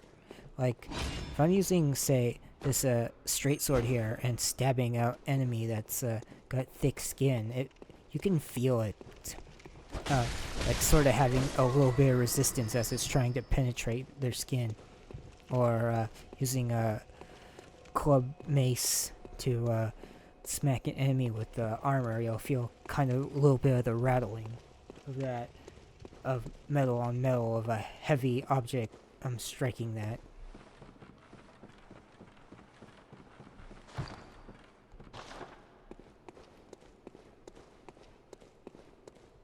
You know, basically what you would expect to feel is what you feel. There's another certain part in that remake oh god damn it, I gotta deal with these things again. Fuck. In which you're near something in the environment. Something particular.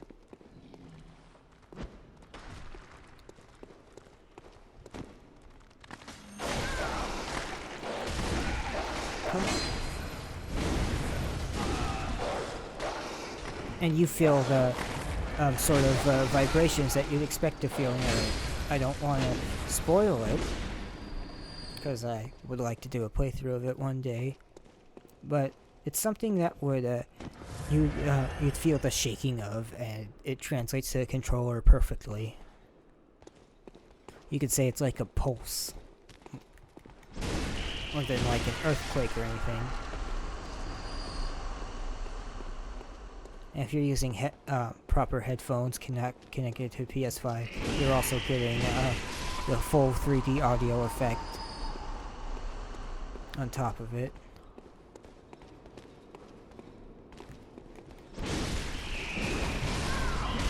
Hello.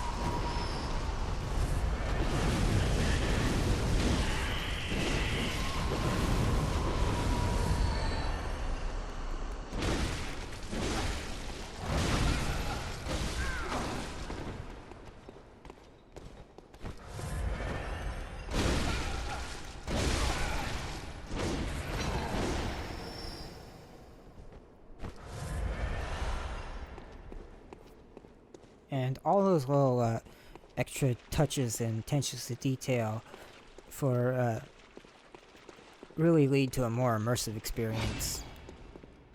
And Ratchet will be using stuff like that too. Oh, nope, not that.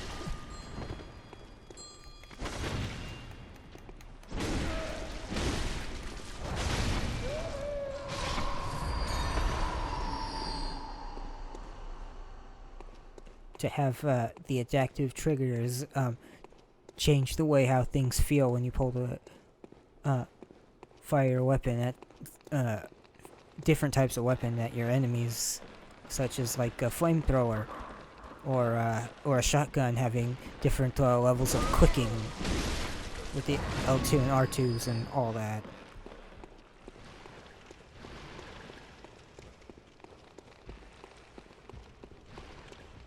And I'm really looking forward to feeling it. Don't need to go back in there.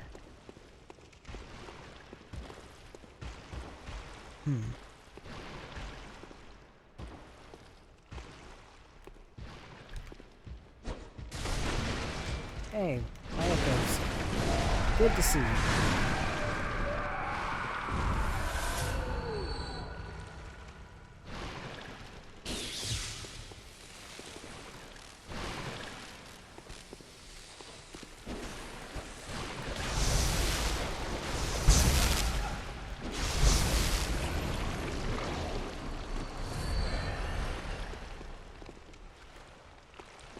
Alright, time to deal with these jerks again. Come on.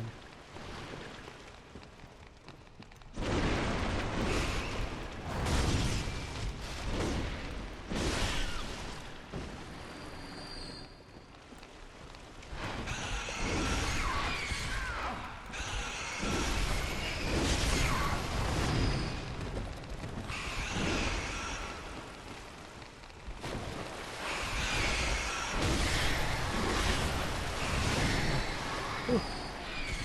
There's so many.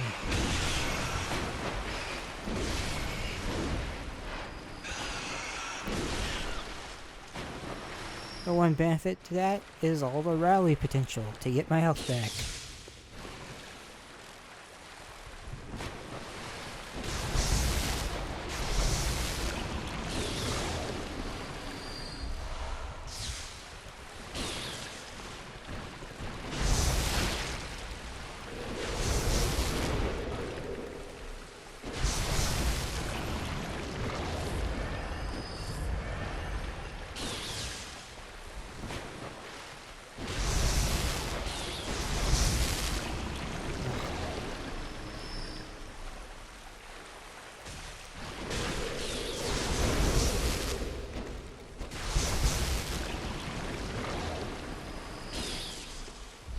I think that was the very first time I've ever been killed by gel falling on me, so I've never seen myself dissolved like that. It's cool that they have a little animation for it, or lack of an animation, so because you kind of just disappear into them. Whatever you want to call it. Either way. Oh, are you kidding me? And here's that pile of man-eater boars I was talking about.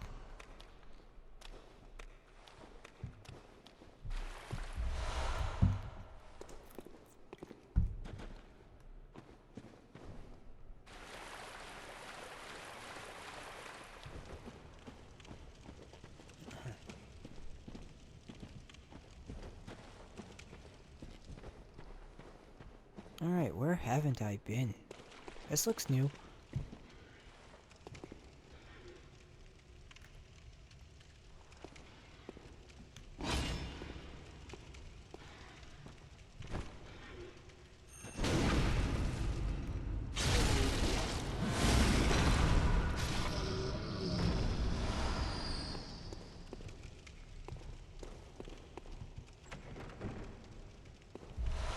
This is all fine and dandy, but I'd like a switch.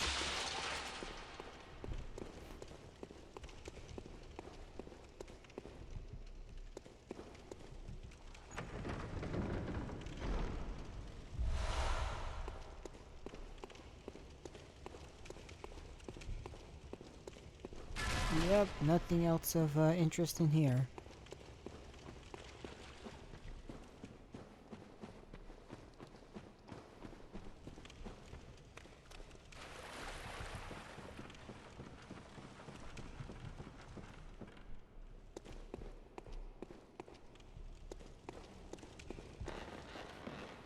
Keep going forward.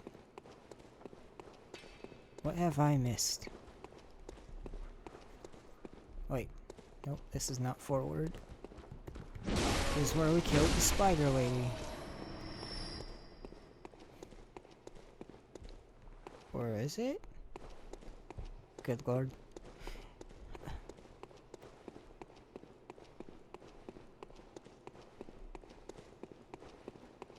Let's backtrack a little. Yep, this is it. Oh wait, is that another door? No, it's not. Darn. Alright. Continue this way then.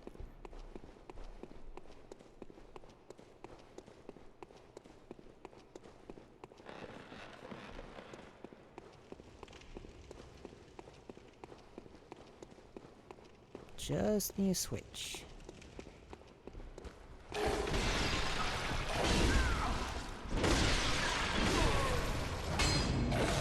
Oh.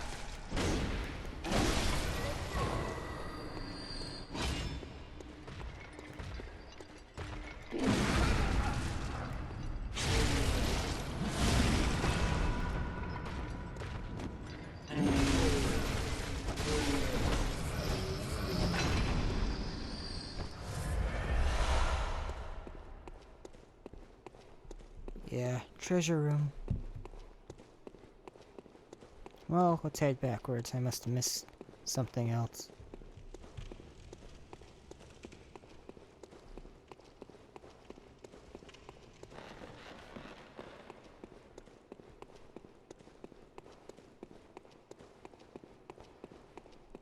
Last item on the little agenda here is a little game that was announced a little while ago, but this must have been very quiet because I didn't hear about it till recently. But it's called Instinction.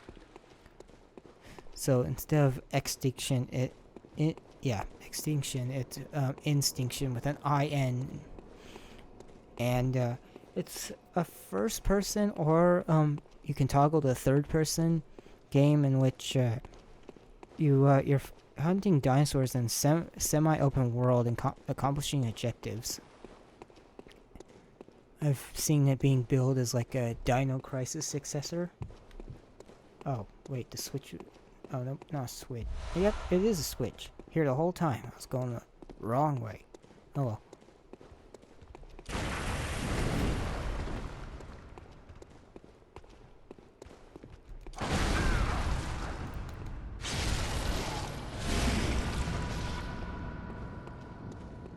One good visceral. Excellent.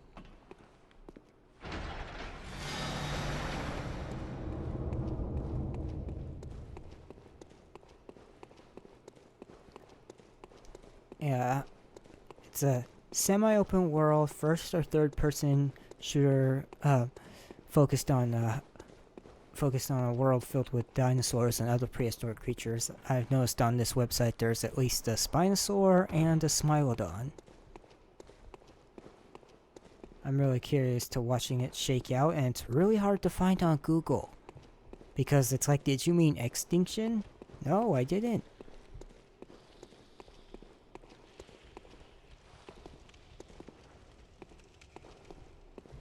Don't know what the hell that noise was. Sounds like a scorpion or something. Got a lot of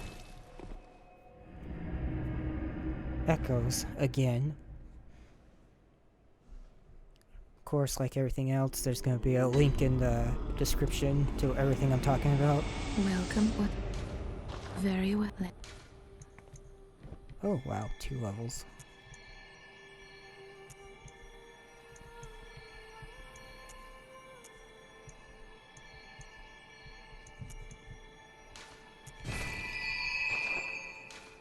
Farewell, good mate.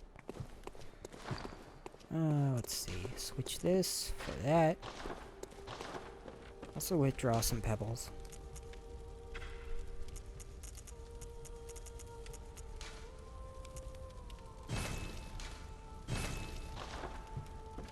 Just so I have them for later. Not gonna need them for this boss, obviously.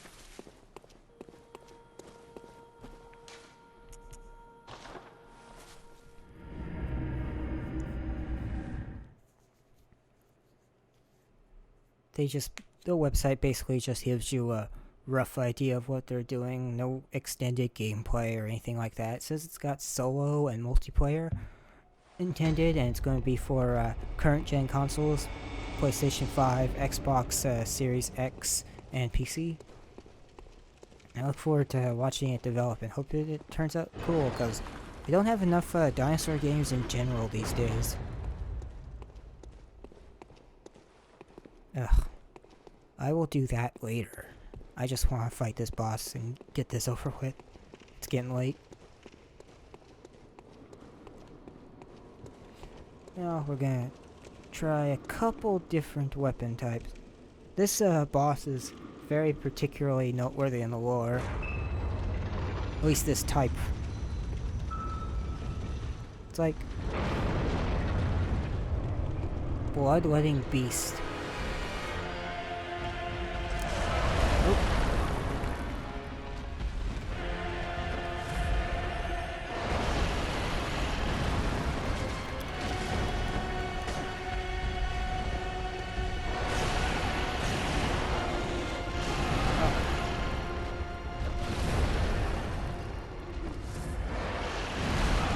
Oh my goodness.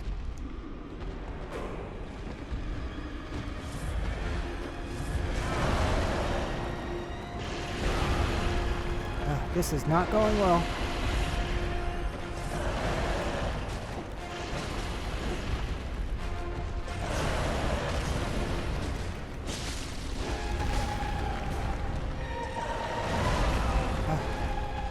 That hit me, and I wasn't expecting it to.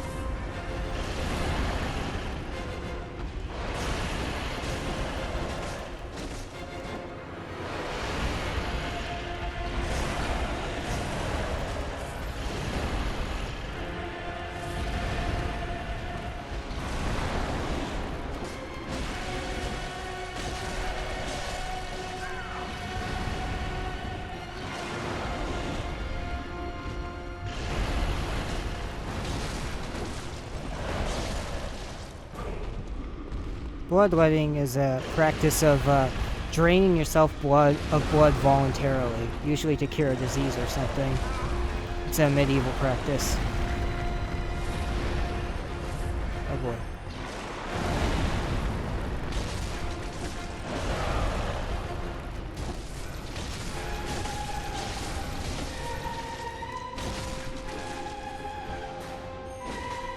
Oh, I think I missed the visceral attack.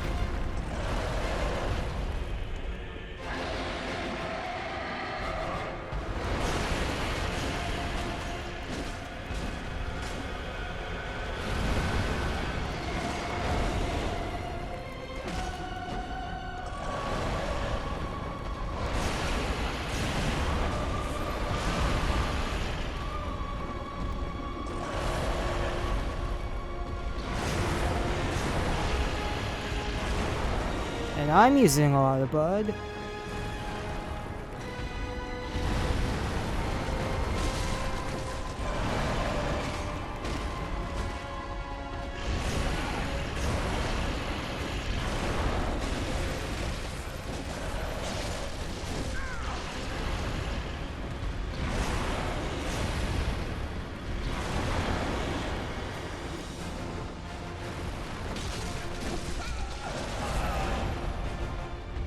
Almost got him.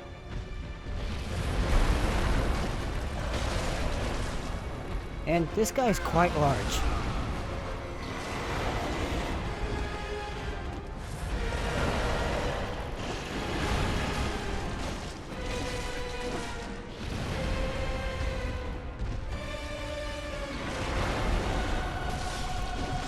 Oh, and there he goes.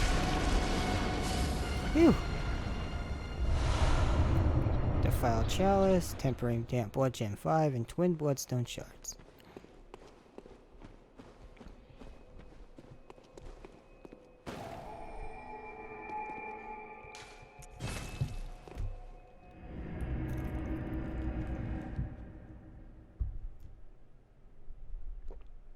That went a little rough, but didn't die.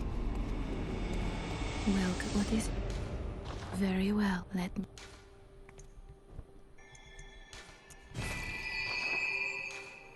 Farewell, good mate. Now, the Bloodline Beast, hopefully you got a decent look at its design there.